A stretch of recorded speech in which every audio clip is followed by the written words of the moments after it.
हम लोग अपने माइंड का कुछ परसेंटेज 0.1% या 1% तक यूज़ करते हैं। अगर हमने इसको बढ़ाकर 2, 3, 4% तक कर लिया तो हम वो सारी चीज़ें कर सकते हैं जो हम करना चाहते हैं। आइंस्टाइन की एक स्टेटमेंट है, वो कहते थे imagination is more powerful than knowledge. बिल्कुल। तो वो क्योंकि अपनी इमेजिनेशन की पावर को यूज कर पाते थे, क्योंकि वो क्रिएटिव सोच पाते थे, इसलिए उन्होंने अपने माइंड को और लोगों के कंपैरिजन में ज़्यादा यूज किया। उसकी नेगेटिविटी है क्यों इतनी ज़्यादा, और दूसरे इस नेगेटिविटी को हटाएं कैसे। एग्जाम्पल से आपने न्यूज़पेपर ओपन किया, जो आजकल लोग नहीं पढ़ते, एक जगह न्यूज़ है कि किसी ने किसी का मर्डर कर दिया है और उसके नीचे न्यूज़ है किसी को अवार्ड मिला है। नाम किस पे जाए? मर्डर पे है। कहते हैं cross the bridge when you arrive there. आप यहाँ खड़े हो, एक ब्रिज है जो अभी 100 किलोमीटर बाद आएगा, आप अभी से परेशान है वो ब्रिज कैसे पार करेंगे, वो ब्रिज आएगा। तो जब वो आएगा भाई तब देखेंगे, पता नहीं तब तक सही रहेगा नहीं रहेगा, तुम रहोगे नहीं रहोगे। जब मैंने एनएलपी को समझा, मैंने कहा यार इसमें तो आंसर में ही है, तब मुझे समझ आया कि दिस इज कंप्लीट साइंस, जिसमें क्या है आंसर्स, सवालों के जवाब है। और जो प्रोफेसर मैं बता रहा हूँ आपको, जहाँ से मेरी शुरुआत हुई थी, अगस्त को शायद उन्होंने मेरा ट्रेनिंग, मतलब मैंने उनका ट्रेनिंग प्रोग्राम ज्वाइन किया। उसके 5 साल बाद तक उनके घर पे बैठ के उनकी कुछ इश्यूज थे उस पर डिस्कशन करके उनको सॉल्यूशन दिया। गुड़ी ना चेला चीनी। आज मुझे आपकी बात बुरी लग गई, क्या मुझे 1 साल बाद वो बात बुरी लग रही होगी? नहीं लग रही। तो जब 1 साल बाद बुरी नहीं लग रही होगी तो अभी से वो 1 साल बाद वाला माइंडसेट ले लो ना। मैं कई बार कहता हूँ the most important thing in life is not ego, it is not success, it is not money, it is not rules. The most important thing in life is life itself.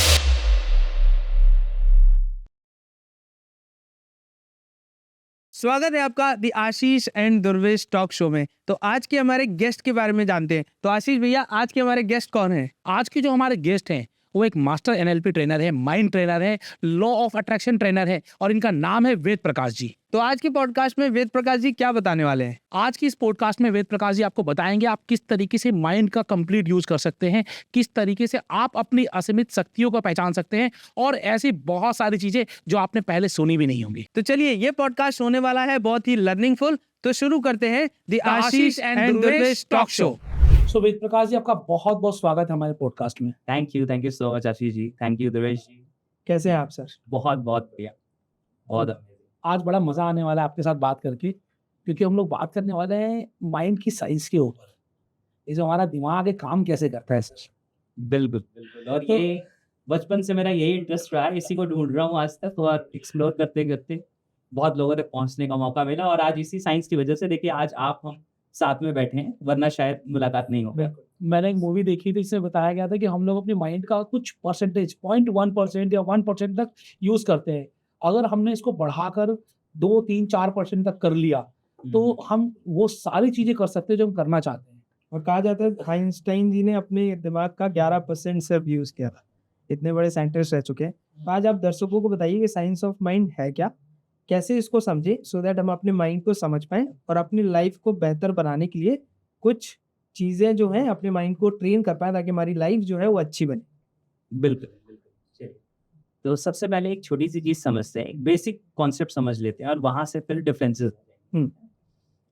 ज्यादातर लोग क्या है कि वो ब्रेन और mind को एक ही समझते हैं, और हम भी इंटरचेंजेबली यूज करते हैं। हाँ, कभी हम सिनोनिम समझते हैं इसको। हाँ, हम कई बार ब्रेन कह देते हैं, कई बार माइंड कहते हैं। हाँ जी। जबकि ऐसा है नहीं, ये दोनों दो अलग चीजें हैं। तो सबसे पहले तो हमें ये समझने की जरूरत है, फिर हम समझ पाएंगे कि जो आइंस्टाइन के बारे में हम कहते हैं कि वो हमने कहीं सुना है, पढ़ा है कि 11% अपने mind को यूज कर पा रहे थे, उसका मतलब क्या है? बेसिकली क्या होता है कि ब्रेन हम सबके पास एक जैसा है। इसे साइंस ऑफ माइंड की नॉलेज की लैंग्वेज में कहते हैं we are born with the same neurology. हम सब एक जैसी न्यूरोलॉजी के साथ पैदा होते हैं। इसका मतलब क्या है? आपके ब्रेन में जितने न्यूरॉन्स आप लेके इस दुनिया में आए, उतने ही न्यूरॉन्स लगभग मैं भी लेके आया हूँ, दुर्वेश जी आप भी लेके सब लेके आए हैं। यस। तो हम सबका ब्रेन एक जैसा है, यानी कि आपके ब्रेन और मुकेश अंबानी के ब्रेन में, धीरू भाई अंबानी के ब्रेन में कोई डिफरेंस। बिल्कुल। उसके सक्सेस का अलग लेवल है, उसकी हैप्पीनेस का अलग लेवल है, उसके रिलेशनशिप की क्वालिटी अलग है, वेल्थ भी अलग अलग। वेल्थ भी अलग है। सबसे इम्पोर्टेंट। बिल्कुल, ज्यादातर लोग वही चाहते हैं। तो उसके पीछे रीजन क्या है कि ब्रेन जो है वो हमारा हार्डवेयर है, ये हम सबके पास एक जैसा है। लेकिन इसमें हम किस तरह से सोचते हैं, हमारे थॉट्स क्या हैं, बिलीव्स क्या हैं, वैल्यूज क्या हैं, हमारी मेमोरीज कैसी हैं, हमारे पास्ट एक्सपीरियंसेस क्या हैं, हमारे गोल्स क्या हैं, हमारा फोकस कहाँ है, ये जो सारी की सारी चीजें हैं, ये हमारे माइंड का पार्ट। माइंड का मतलब ब्रेन के अंदर काम करने वाला सॉफ्टवेयर, ऑपरेटिंग सिस्टम। तो जब मैं सेमिनार्स लेता हूँ तो मैं जनरली इसको इस तरह से बताता हूँ कि आज आपके पास एक लेटेस्ट लैपटॉप है जिसका हार्डवेयर बिल्कुल लेटेस्ट है, आपने जो कोर आई प्रोसेसर सबसे बेस्ट है, सपोज करो 30, हाँ। वो लगा है, आपने 2 टेराबाइट की हार्ड डिस्क लगाई है, सबसे ज्यादा अवेलेबल रैम लगाई है, सब कुछ है। लेकिन अगर इस लैपटॉप में आप विंडोज 95 डाल दें या विंडोज 98 डाल दें, तो क्या वो इस लैपटॉप की सारी फैसिलिटीज को यूज कर पाएंगे? नहीं कर पाएगा। बिल्कुल क्यों नहीं कर पाएगा? क्योंकि हार्डवेयर तो लेटेस्ट है, लेकिन हमने सॉफ्टवेयर जो यूज किया है वो आउटडेटेड। आउटडेटेड है। और दूसरा एक सवाल है मेरा जो मैं लोगों से पूछता हूँ, वो ये है कि अगर आप इस लैपटॉप को इंटरनेट से तो कनेक्ट करेंगे, हाँ, लेकिन अगर आप इसमें कोई एंटीवायरस नहीं इंस्टॉल करते तो क्या होगा? लैपटॉप खराब हो जाएगा, वायरस आ जाएगा। वायरस आ जाएगा, करप्ट हो जाएगा। सेम यही हमारे माइंड के साथ है। हमारे पास ब्रेन जो है ये आज का लेटेस्ट है। हाँ। जो हमारे पास ब्रेन है वो आज का लेटेस्ट क्यों है? क्योंकि इवोल्यूशन में, जिसको क्रमिक विकास कहते हैं, उसके प्रोसेस में हमारे पास अभी जो ब्रेन है वो बेस्ट ब्रेन है जो यूनिवर्स हमें दे सकता है, जो नेचर हमें दे सकता है। हाँ।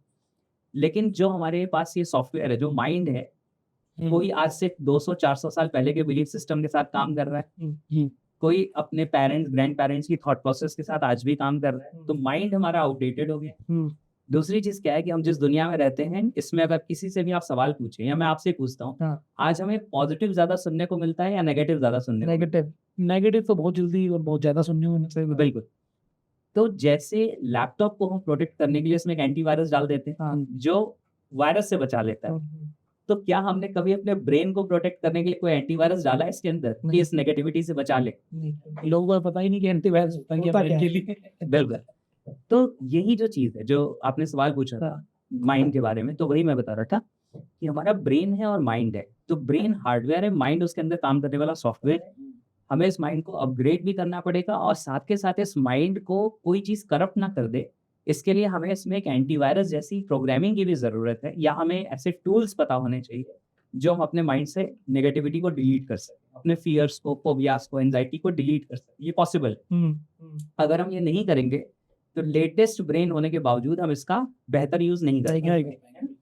तो जैसे आइंस्टाइन के बारे में कहा जाता है, ये कहने की बात है कि 11% यूज किया था या कितना परसेंट यूज किया था, एक्चुअली इसको मेजर नहीं किया जा सकता। सही बात है ना?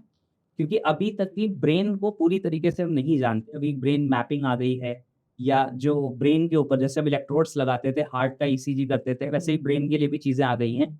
ये बहुत सारी चीजें होती हैं, लेकिन अभी भी ब्रेन को 100% नहीं जाना जा सकता है। MRI, CT स्कैन, ये सारी चीजें ब्रेन को एक लेवल तक बताती हैं, लेकिन थॉट्स को नहीं बता सकती, फीलिंग्स को नहीं बता सकती, इमोशंस के जो पल्सेस आ रहे हैं वो बता सकती है, ये नहीं बता सकती कि इसके अंदर एक्चुअली क्या क्या हो रहा है ना? तो होता क्या है कि उसको मैं बताता हूँ कि माइंड को, तो अब हम ब्रेन को यूज करने की बात नहीं कर रहे, माइंड को यूज करने की बात कर रहे हैं। ब्रेन का मतलब है उसके अंदर न्यूरॉन्स हैं, आप कितने न्यूरॉन्स यूज कर पाएंगे। तो जितने आप ब्रेन में न्यूरल पाथवेज बनाते हैं, न्यूरल पाथवे क्या होते हैं बताता हूँ। साइंस ऑफ माइंड की यानी NLP की लैंग्वेज में कहते हैं neurons that fire together wire together. जो न्यूरॉन्स, एक न्यूरॉन दूसरे न्यूरॉन को फायर करता है, वो दूसरे को, फिर नेक्स्ट को, फिर नेक्स्ट को, फिर नेक्स्ट को, जो बार बार ऐसा करते हैं उनकी वायरिंग हो जाती है। हाँ। जैसे अगर आप बार बार पॉजिटिव सोचते हैं तो पॉजिटिव सोचने की वायरिंग हो जाती है, बार बार नेगेटिव सोचते हैं तो नेगेटिव सोचने की वायरिंग हो जाती है। तो होता क्या है कि हमारे माइंड के अंदर कितने ऐसे न्यूरल पाथवेज बने हुए, यानी कैसी कैसी वायरिंग्स डेवलप। तो जितनी ज्यादा हमारे पास न्यूरल पाथवेज है, जितनी प्रोडक्टिव न्यूरल पाथवेज, उतना ही ज्यादा हम अपने ब्रेन को यूज कर पाए, यूटिलाइज कर पाए। लेकिन हम यूज तब कर पाएंगे जो हमारा सॉफ्टवेयर है, जब हम उस सॉफ्टवेयर को अपग्रेड करेंगे, हम इसको वायरस से प्रोटेक्ट करेंगे। तो आइंस्टाइन की एक स्टेटमेंट है, वो कहते थे कि imagination is more powerful than knowledge, है ना? बिल्कुल। तो वो क्योंकि अपनी इमेजिनेशन की पावर को यूज कर पाते थे, क्योंकि वो क्रिएटिव सोच पाते थे, इसलिए उन्होंने अपने माइंड को और लोगों के कंपैरिजन में ज्यादा यूज किया। साइंटिस्ट के बारे में हमेशा एक बात कही जाती है, जिसे दुनिया कहती है कि ये नहीं किया जा सकता, साइंटिस्ट कहता है कि ये नहीं किया जा सकता था, लेकिन मैं करके दिखाऊंगा। यानी उसका थॉट प्रोसेस, उसका बिलीफ सिस्टम, उसका अपने माइंड के ऊपर जो जिसे कहते हैं विश्वास है, वो बिल्कुल अलग लेवल का है। हाँ, इसी वजह से वो क्रिएट कर देता है जो बाकी लोग नहीं क्रिएट कर पाते।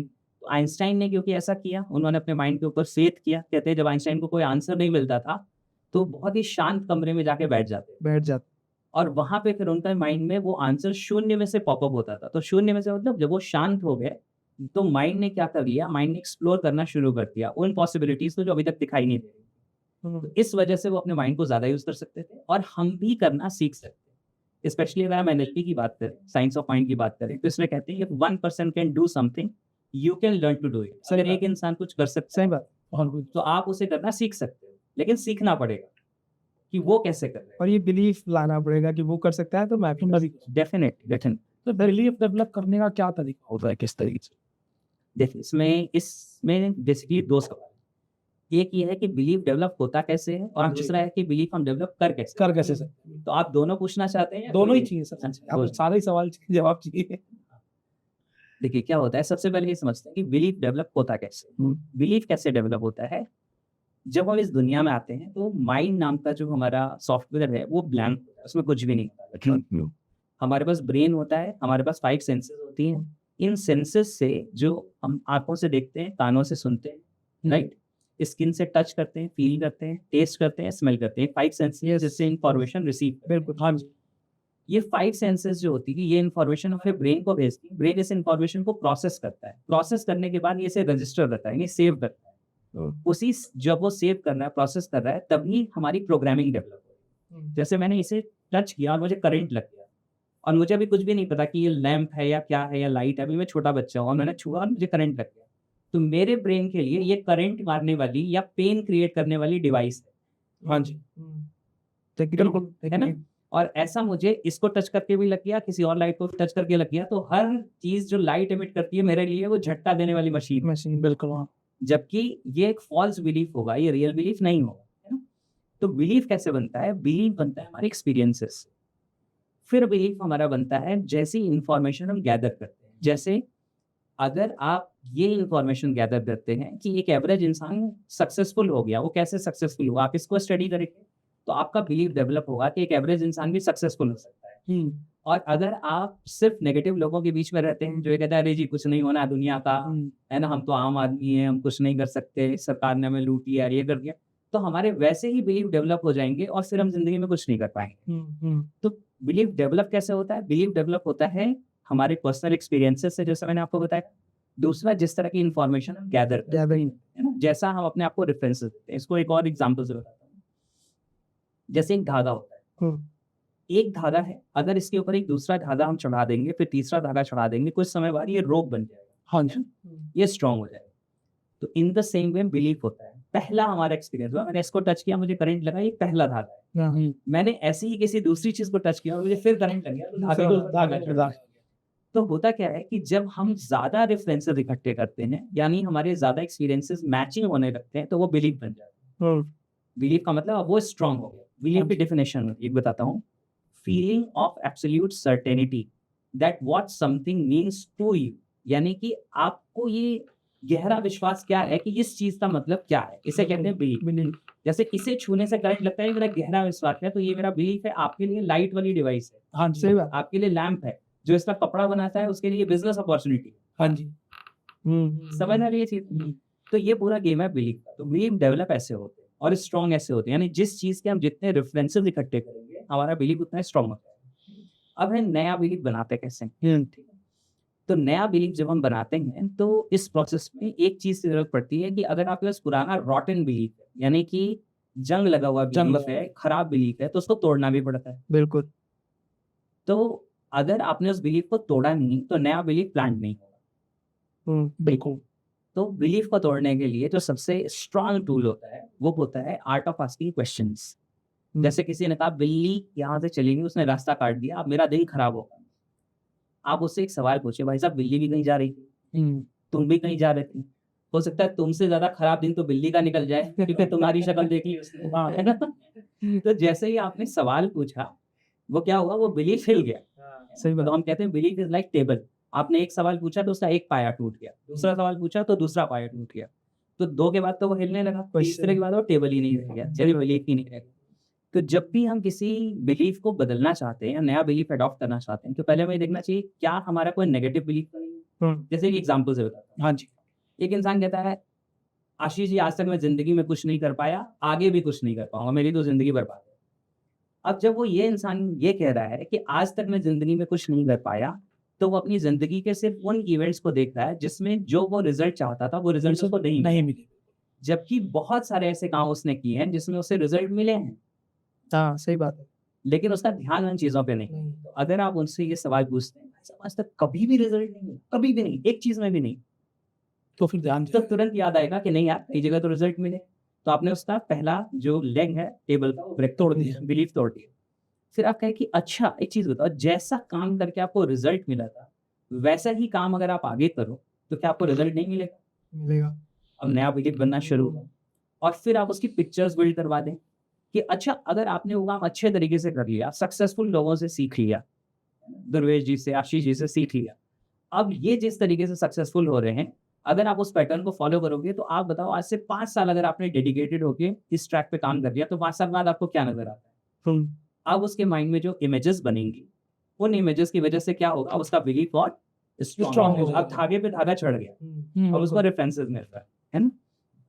और क्या होता है कि जो बिलीफ हमारे माइंड में प्लांट हो जाता है, your behaviour is consistent to the images of your mind, यानी कि आपके मन में जो इमेजेस हैं, हाँ जी, आपके बिहेवियर ऑटोमेटिकली उन बिहेवियर को उन इमेजेस को सच साबित करने वाले हैं। सर जस्टिफाई करते रहते हैं अपने आप को। हाँ, तो जैसे अभी हमारी जब प्री डिस्कशन हो रहा है, तो आपने हेल्थ के बारे में पूछा। हाँ जी, अब अगर हमारे माइंड में एक बिलीफ है जिसमें हम अपने आप को उस फिजिक में देख रहे हैं, जिस फिजिक में हम अपने आप को देखना चाहते हैं, हाँ जी, और हम कंसिस्टेंटली इस इमेज को अपने माइंड में क्रिएट कर रहे हैं, तो क्या होगा, ऑटोमेटिकली आपके चॉइसेस फूड के बदलने लगेंगे, ऑटोमेटिकली आपकी फिजिकल एक्टिविटीज जिसमें आप इन्वॉल्व होते हैं वो चेंज होने लगेंगे, क्योंकि आपका माइंड क्या करेगा, it has to keep your behaviour consistent to the images of your mind. तो मन के अंदर की अगर इमेज बदल गई, तो माइंड क्या करेगा, उस इमेज को सच साबित करने के लिए आपसे वो सब कुछ करवाना शुरू कर देगा जिससे वो इमेज सच साबित हो जाए। सच साबित। चाहे वो वेल्थ हो, चाहे वो रिलेशनशिप हो, चाहे वो हेल्थ हो, चाहे वो सक्सेस हो। लोग गलती क्या करते हैं, वो सोचते हैं बस हम आंखें बंद करके मेडिटेशन करेंगे, सिर्फ उतनी देर उस इमेज को होल्ड करते हैं। वो इमेज आपके लिए रियलिटी नहीं है, तो माइंड उसको रियलिटी में कन्वर्ट नहीं करता। अगर वो आपकी रियलिटी बन गई, आपने पूरे एक्सपीरियंस में, पूरी फीलिंग में ये चीज ले ली कि this is someone whom I am becoming, whom I will become नहीं, whom I am becoming, becoming हो रहा। हाँ, हो रहा हूँ। प्रेजेंट कॉन्टिन्यूअस टेंस से माइंड सबसे तेजी से प्रोग्राम हाँ, तो जब हम प्रेजेंट कॉन्टिन्यूअस में किसी चीज को देखते हैं, तो हमारा माइंड फिर उसी डायरेक्शन में काम करता है, उस रिजल्ट्स की तरफ हमें ले ही जाता है, अनकॉन्शियसली भी ले जाता है। यानी कि अब आप जानबूझ के एफर्ट नहीं कर रहे हैं, फिर भी अनजाने में आपकी चॉइसेस बदल जाएंगी, आपके टेस्ट बदल जाएंगे, सबकॉन्शियसली सबकॉन्शियसली ये सारी चीजें होनी शुरू हो जाती हैं। तो ऐसे बिलीफ काम करता है, मतलब जो हमें चाहिए, हमें उसके लिए रेफरेंसेस इकट्ठे करने होंगे, उसकी इमेजेस अपने माइंड को दिखानी होंगी, तो फिर माइंड उस बिलीफ को अडॉप्ट करेगा। वेद जी, अभी आपने नेगेटिविटी के ऊपर बात की कि इस दुनिया में सबसे ज्यादा नेगेटिविटी है। तो मेरे 2 क्वेश्चन है, ये नेगेटिविटी है क्यों इतनी ज्यादा, और दूसरा इस नेगेटिविटी को हटाएं कैसे? बिल्कुल, बहुत ही दोनों बहुत अच्छे सवाल है। सबसे पहले ये समझ लेते हैं नेगेटिविटी है क्या। तो आंसर ये है कि ऐसा नहीं है कि नेगेटिविटी ही है, नेगेटिव भी है, पॉजिटिव भी है, लेकिन ह्यूमन ब्रेन नेगेटिव की तरफ पहले भागता है। एग्जाम्पल से बताता हूँ, आपने न्यूज़पेपर ओपन किया, तो मैं कहता हूँ मोबाइल पे आप स्क्रॉल कर रहे हैं, एक जगह न्यूज़ है कि किसी ने किसी का मर्डर कर दिया है, और उसके नीचे न्यूज़ है किसी को अवार्ड मिला है, ध्यान किस पे जाएगा? मर्डर पे है। मर्डर वाले पे जाएगा, जो अवार्ड मिला है उस पर नहीं जाएगा। तो माइंड हमारा दुनिया में पॉजिटिव भी है, नेगेटिव भी है। हमारा माइंड नेगेटिव की तरफ इसलिए भागता है क्योंकि हम केवमेन्स थे, हम गुफाओं में रहते थे। अगर हम अपने एंसेस्टर्स की बात करें, उस समय क्या होता था, उस समय जिंदगी की टॉप प्रायोरिटी होती थी सर्वाइवल। जिंदगी की टॉप प्रायोरिटी क्या है? सर्वाइवल है, जिंदा रहना। उस समय जिंदा रहना मुश्किल था। क्यों मुश्किल था? खाना कहाँ से मिलेगा? आज जानवर का शिकार कर लेंगे, हम जिस जगह रहते हैं वहाँ दूसरा जानवर मिलेगा या नहीं मिलेगा। ठीक है। दूसरी चीज, केव में रहते हैं, कोई सांप बिच्छू, कोई जहरीला जो जीव जंतु है वो तो नहीं डस लेगा, शेर तो हमला नहीं कर देगा, चीता तो हमला नहीं कर देगा, कोई और चीज तो हमला नहीं कर देगी, डर ही डर। हाँ, तो क्या है, जान बचाने के लिए जो हमारा ब्रेन था, जो हमारे 5 सेंसेस थे, ये सारे चैनलाइज हो गए खतरे को पहले देखने के लिए। खतरा कहाँ है पहले वो देखो, यहाँ स्नेक तो नहीं है, वहाँ लॉयन तो नहीं है, कहीं दूर से तो कोई नहीं आ रहा, कहीं आंधी तूफान तो नहीं आ रहा, कहीं बारिश तो नहीं होने वाली। तो हमारा ब्रेन जो था वो कैसे डेवलप हुआ? प्रिमिटिव टाइम से, यानी कि जब हम आदि मानव थे तब से कैसे डेवलप हुआ कि सबसे पहले हमारे ब्रेन ने खतरे की तरफ फोकस करना शुरू किया। तो नेगेटिव पे फोकस क्यों किया? पॉजिटिव रिजल्ट के लिए, कि हमारी जान बची रहे। तो ब्रेन की जो पूरी वायरिंग हुई, जो कंडीशनिंग हुई, जो डेवलपमेंट हुआ, वो पूरा डेवलपमेंट ही कैसे हो गया? खतरों को आइडेंटिफाई करने के लिए खतरे की तरफ पहले भागने के लिए। भाई एक तरफ से सांप आ रहा है और दूसरी तरफ फल रखा है, दिमाग में है ना, वो पहले भागेगा, पहले सांप को देखेगा, पहले भागेगा, ये नहीं कहेगा नहीं पहले पॉजिटिव देखूंगा, पहले फल खा लूं, है ना। आज भी आदमी पेन के लिए ज्यादा हाँ, दूर भागता है कि पेन ना मिले। तो जो नेगेटिविटी, जैसे आपने पूछा नेगेटिविटी ज्यादा, तो नेगेटिविटी ज्यादा नहीं है, नेगेटिविटी जितनी है। हमारा माइंड नेगेटिव की तरफ ज्यादा इसलिए भागता है क्योंकि इसका प्राइम कंसर्न है सर्वाइवल, और इस बेचारे माइंड की जो ट्रेनिंग हुई है प्रिमिटिव टाइम से हजारों सालों में, वो हुई है पेन को अवॉइड करने के लिए, खतरे से बचने वाली। इसीलिए हमारा माइंड नेगेटिव्स की तरफ, खतरों की तरफ पहले जाता है, पॉजिटिव की तरफ पहले नहीं जाता। दूसरी चीज आपने पूछी थी, दूसरा जो सवाल का पार्ट वो ये था कि इससे बचेंगे। तो इसमें एक चीज समझना पड़ेगा कि हम दुनिया से खतरे नहीं खत्म कर सकते। बिल्कुल। अगर मुझे ये है कि मेरे पैरों में कांटा ना चुभ जाए तो मैं पूरी धरती पे कारपेट नहीं बिछा सकता, पैरों में चप्पल पहनना पड़ेगा। Right. In the same way जो चारों तरफ नेगेटिविटी है, ये है एक ऐसी मोटिवेशनल स्पीकर है हर्षवर्धन जी, हाँ, तो वो कहते हैं कि एक इंसान इसको बदलना चाहता है, कहता है मैं कालीन बिछा दूंगा पूरी धरती पे, वो कहते हैं कालीन मत बिछा, चप्पल पहन ले। तो दुनिया बाद में बदलना, पहले अपने अंदर काम कर, अपने अंदर काम करना पड़ेगा। तो हमें क्या करना पड़ेगा, हमें जो नेगेटिव्स हैं ना उनसे बचने के लिए एक तो हमें आइडेंटिफाई करना पड़ेगा कि रियल नेगेटिव डेंजर्स हमारे लिए क्या है। हम कई बार उन प्रॉब्लम्स को सॉल्व करने में लगे हैं मेंटली, जो प्रॉब्लम हमारी जिंदगी में एग्जिस्ट नहीं है, ठीक है। हमें सिर्फ उतने चैलेंजेस देखने हैं जो हमारी जिंदगी में अभी चारों तरफ 2-4 चैलेंजेस होते हैं लोगों की जिंदगी में, बहुत ज्यादा नहीं। वो 2-4 चैलेंजेस को पकड़ना है, उनको सॉल्व करना है, और बाकी जो चीजें हैं जो आपकी जिंदगी में अभी नहीं है उनके बारे में सोच सोच के अपना टाइम नहीं वेस्ट करना। कहते हैं cross the bridge when you arrive there. आप यहाँ खड़े हो, एक ब्रिज है जो अभी 100 किलोमीटर बाद आएगा, आप अभी से परेशान है वो ब्रिज कैसे पार करेंगे, वो ब्रिज आएगा। तो जब वो आएगा भाई तब देखेंगे, पता नहीं तब तक सही रहेगा नहीं रहेगा, तुम रहोगे नहीं रहोगे, पहले पहुंचो फिर देखना, पहले पहुंचो फिर देखना, थोड़ी बहुत तैयारी करनी है वो अपनी कर लोगे आप। तो नेगेटिव से बचने का तरीका ये है कि आपकी जिंदगी में 2-4-10 नेगेटिव है, उनको आप लिस्ट डाउन करिए और एक एक का सॉल्यूशन। किसी चीज को आप सॉल्व कर पाएंगे, किसी चीज को सॉल्व नहीं कर पाएंगे, आपके हाथ में नहीं होगा, तो उसमें आप एक्सेप्टेंस डेवलप करिए। बिल्कुल, कि भाई ये सॉल्व नहीं हो रहा या अभी मुझे रास्ता नहीं दिख रहा, तो I need to accept it. मैं इसको एक्सेप्ट करता हूँ कि हाँ ये चैलेंज है, I will keep on finding the ways. अभी नहीं मिलते आगे मिल जाएंगे रास्ते, इससे ज्यादा क्या हो जाएगा, और जो सॉल्व हो सकते हैं सॉल्व कर लीजिए। अभी आपने साइंटिस्ट के बारे में बहुत अच्छी चीज बोली थी इससे पहले वाले में, कि जितने भी साइंटिस्ट हैं या आइंस्टाइन है, वो अकेले जाते थे एक रूम में, है ना, सॉलिट्यूड बोलते हैं इसे, अकेले में रह के मेरे को कुछ खोज करना है। मैं इस बात से बहुत रिलेट करता हूँ। इमेजिनेशन इज नॉलेज एक वो है, ऑडियो है आइंस्टाइन जी की। मैं हर रात, पुनीत और मेरी टीममेट जानते हैं, हर रात में उसको सुनता हूँ कि imagination is more powerful than knowledge. मेरा क्वेश्चन ये है कि अकेले रहने से ऐसा क्या होता है कि हमारे माइंड में वो थॉट्स आते हैं, ये क्या ऐसी चीजें होती है जिससे हम शून्य से, जो लिखा आपने कि शून्य से हम कुछ सोच पाते हैं, ऐसा क्या होता है कि हम अकेले रहते हैं तो शून्य से कुछ नया डेवलप होता है, उसमें माइंड का प्रोसेस कैसे करता है? देखिए बहुत अच्छा सवाल है। एक्चुअली क्या होता है, अगर हम माइंड की बात करें तो माइंड अलग अलग लेवल्स पे काम करता है। एक चीज होती है जिसे हम कहते हैं कॉन्शियस, एक होती है जिसे कहते हैं सबकॉन्शियस, एक होती है जिसे कहते हैं अनकॉन्शियस। इसके ऊपर एक और लेवल होता है, उसे कहते हैं कलेक्टिव कॉन्शियसनेस। उसके ऊपर एक और लेवल होता है, इसे कहते हैं सुपर कॉन्शियस। इतनी कॉन्शियसनेस होती है मुझे पहली बार पता चल रहा है। हमें नहीं पता होती क्योंकि 7 लेवल्स होते हैं बेसिकली। होता क्या है कि हम इन चीजों से अवेयर नहीं, हम इन चीजों, देखिए वही तो मैं कह रहा हूँ ना, हमारे पास फरारी है लेकिन हमें चलानी कैसे उसकी ट्रेनिंग नहीं मिली। तो कोई उसे बैलगाड़ी से खींच रहा है, कोई उसे धक्के लगा रहा है, किसी ने उसे चमका के शोरूम में रख दिया है, किसी ने म्यूजियम में रख दिया। तो हमारे पास ये जो माइंड मिला हुआ है ये बहुत पावरफुल है, हमें इसकी अंडरस्टैंडिंग नहीं है। मैं एक सिंपल सा सवाल पूछता हूँ, मुझे याद बताइए, बचपन से लेकर आज जितनी भी एज हो गई, माइंड से हम पूरी दुनिया को समझते हैं, माइंड को समझने के लिए हमें कितनी एजुकेशन मिली? बहुत कम, मिलती नहीं है। तो जब हम, मतलब वही वाली बात है, हमें स्क्रू खोलना है और स्क्रू ड्राइवर के बारे में हमें बताया नहीं कि अब चम्मच से, फॉक से, चाकू से, हर चीज से लगे पड़े, तो घंटों का टाइम लगेगा और जो काम सेकंड्स में हो सकता है नहीं कर पाएंगे। सही बात। आपको नहीं लगता है कि जो स्कूल में एजुकेशन मिलती है, आपने बताया कि माइंड के बारे में पढ़ते कितना है, सीखते कितना है, तो माइंड के बारे में आपको नहीं लगता है कि बचपन से लोगों को सिखाना चाहिए ताकि वो सही तरीके से यूटिलाइज कर सके, साथ ताकि फ्यूचर में आने वाले जो कंपटीशन है उनके लिए वो तैयार हों, साथ ही साथ जो इस दुनिया में अच्छे तरीके से हम एक बेहतर इंसान बन सकें, इसके लिए यूज नहीं हो सकता? 100% हो सकता है और करना चाहिए। अभी तो मेरे बहुत सारे ऐसे स्टूडेंट्स हैं, पार्टिसिपेंट हैं जो ये चीज़ें कर रहे हैं। तो ये चीज़ें कर रहे हैं, लोगों तक पहुँच रहे हैं, लेकिन जो कहते हैं ना गवर्नमेंट को, एजुकेशन सिस्टम को इसको रिकॉग्नाइज़ करने में आप जैसे लोगों की हेल्प की ज़रूरत है। जैसे अभी ये पॉडकास्ट बनेगा, डलेगा, कुछ ऐसे लोग हैं जो देखेंगे, जो सुनेंगे, जो एजुकेशन में एक अच्छे लेवल पे काम कर रहे हैं। तो हो सकता है कि वो कॉन्टैक्ट करें कि हम कैसे कर सकते हैं इम्प्लीमेंट। मैं आपको बताता हूँ, वो आपका क्वेश्चन अभी बीच में रह गया, उसे हम कंप्लीट करेंगे, है ना? लेकिन पहले ये वाली बात कंप्लीट कर लेता हूँ।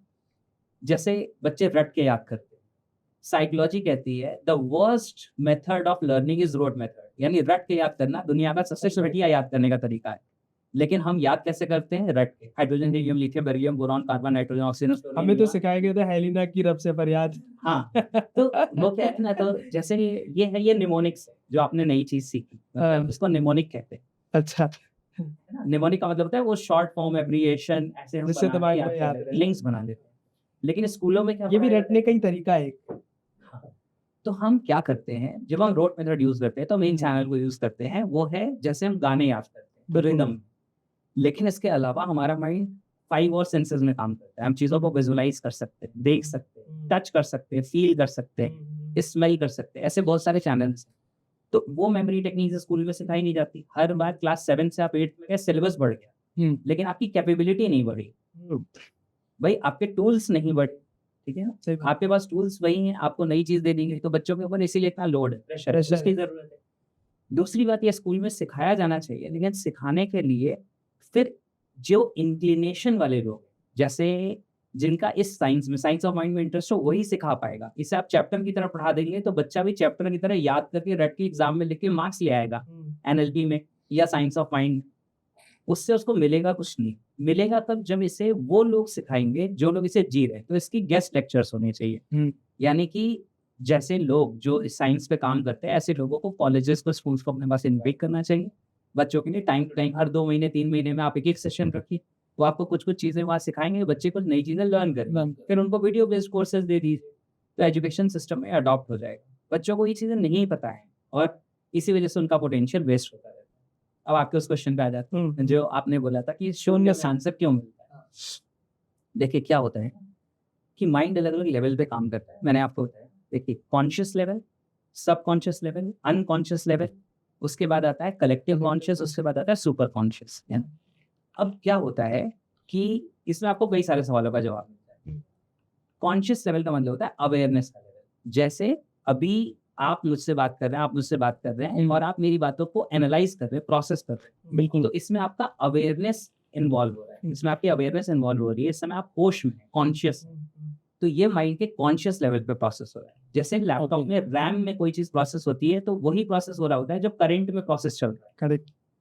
तो कॉन्शियस लेवल के अंदर जो प्रोसेसिंग है माइंड की, अलग अलग माइंड नहीं होते। ये बहुत बड़ा मिसकॉन्सेप्शन है। अच्छा, माइंड एक कि हमारे पास कॉन्शियस माइंड होता है, सबकॉन्शियस होता है, अनकॉन्शियस होता है, ऐसा कुछ नहीं होता। हमारे पास एक ही माइंड होता है, वो अलग अलग लेवल पे फंक्शन करता है ना? तो क्या होता है कि कॉन्शियस लेवल ऑफ जो माइंड है, उसमें हमारी अवेयरनेस, जिन चीज़ों में हमारा ध्यान है, वो चीज़ें प्रोसेस हो रही है। उसके बाद सब कॉन्शियस है जो बैक ऑफ द माइंड, यानी कि जैसे अभी आप यहाँ बैठे हुए बात कर रहे हैं, हो सकता है कहीं चल रहा हो, अच्छा नीचे कोई मिलने तो नहीं आया होगा, ठीक है? मैं एक एग्जांपल दे रहा हूँ, अच्छा ये कैमरे में रिकॉर्ड हो रहा है, ये बैटरी टाइम तक चलेगी। ये जो चीजें हैं ये सब कॉन्शियस लेवल पे चल रही है। सब कॉन्शियस मतलब अभी आपका पूरा ध्यान वहां नहीं है, लेकिन बैक ऑफ द माइंड चल रहा है। इसके बाद होता है जिसे हम कहते हैं अनकॉन्शियस। अनकॉन्शियस लेवल वो होता है जो हमारे लिए हार्ड डिस्क जैसा है, जो आपकी मेमोरीज हैं, जहाँ पे आपके फ्यूचर की गोल्स है, वो सेव पे पड़े हुए। जैसे आपके घर का रेफ्रिजरेटर आपको आज भी याद है, अभी मैंने बोला तो उसका पिक्चर आपके माइंड में आ गया होगा, इसके पहले नहीं। हाँ जी, क्योंकि इसके पहले ये पिक्चर आपके हार्ड डिस्क में, यानी आपके माइंड के अनकॉन्शियस लेवल पे पड़ा हुआ है। तो इसको कहते हैं अनकॉन्शियस। तो कॉन्शियस, सबकॉन्शियस, अनकॉन्शियस। इसके बाद एक लेवल आता है, इसे कहते हैं कलेक्टिव कॉन्शियस। कलेक्टिव कॉन्शियसनेस क्या होता है? एनएलपी इसके बारे में बात नहीं करता। एनएलपी इन्हीं तीनों के बारे में बात करता है। वो कहता है कि कॉन्शियस, सबकॉन्शियस, अनकॉन्शियस को मिला के हम एक नाम से देते हैं, अनकॉन्शियस। सबकॉन्शियस, अनकॉन्शियस साइकोलॉजी की लैंग्वेज है। एनएलपी कहता है सबकॉन्शियस, अनकॉन्शियस को मिला के हम एक नाम दे देंगे, उसका नाम हम रखेंगे अनकॉन्शियस। ओके, मतलब जहाँ अवेयरनेस है वो कॉन्शियस, जहाँ अवेयरनेस नहीं है अनकॉन्शियस। तो मैंने आपको टर्मिनोलॉजी इसलिए बता दी सो दैट जो व्यूअर्स हैं हमारे उनको समझ आ सके। मिसकॉन्सेप्शन बहुत ये नया कंसेप्ट मेरे लिए भी।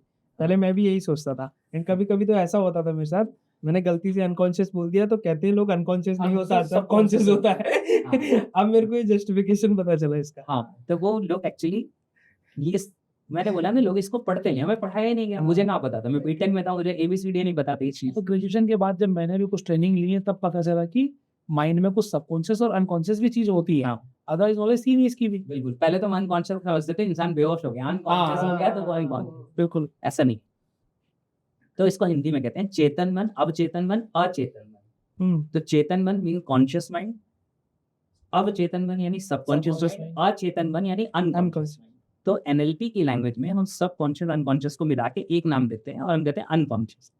मेडिकल टर्मिनोलॉजी में भी सबकॉन्शियस आपको नहीं मिलेगा, जनरली आपको कॉन्शियस और अनकॉन्शियस मिलेगा। ओके, तो ये चीज है। अब इसके बाद की मैं बात बता रहा हूँ। कलेक्टिव। हाँ, तो एनएलपी यहाँ तक की बात करूँ। अब मैं कलेक्टिव कॉन्शियसनेस की जो बात कर रहा हूँ, जो बियॉन्ड एनएलपी मैंने चीजें समझी, वहां से आपको बता।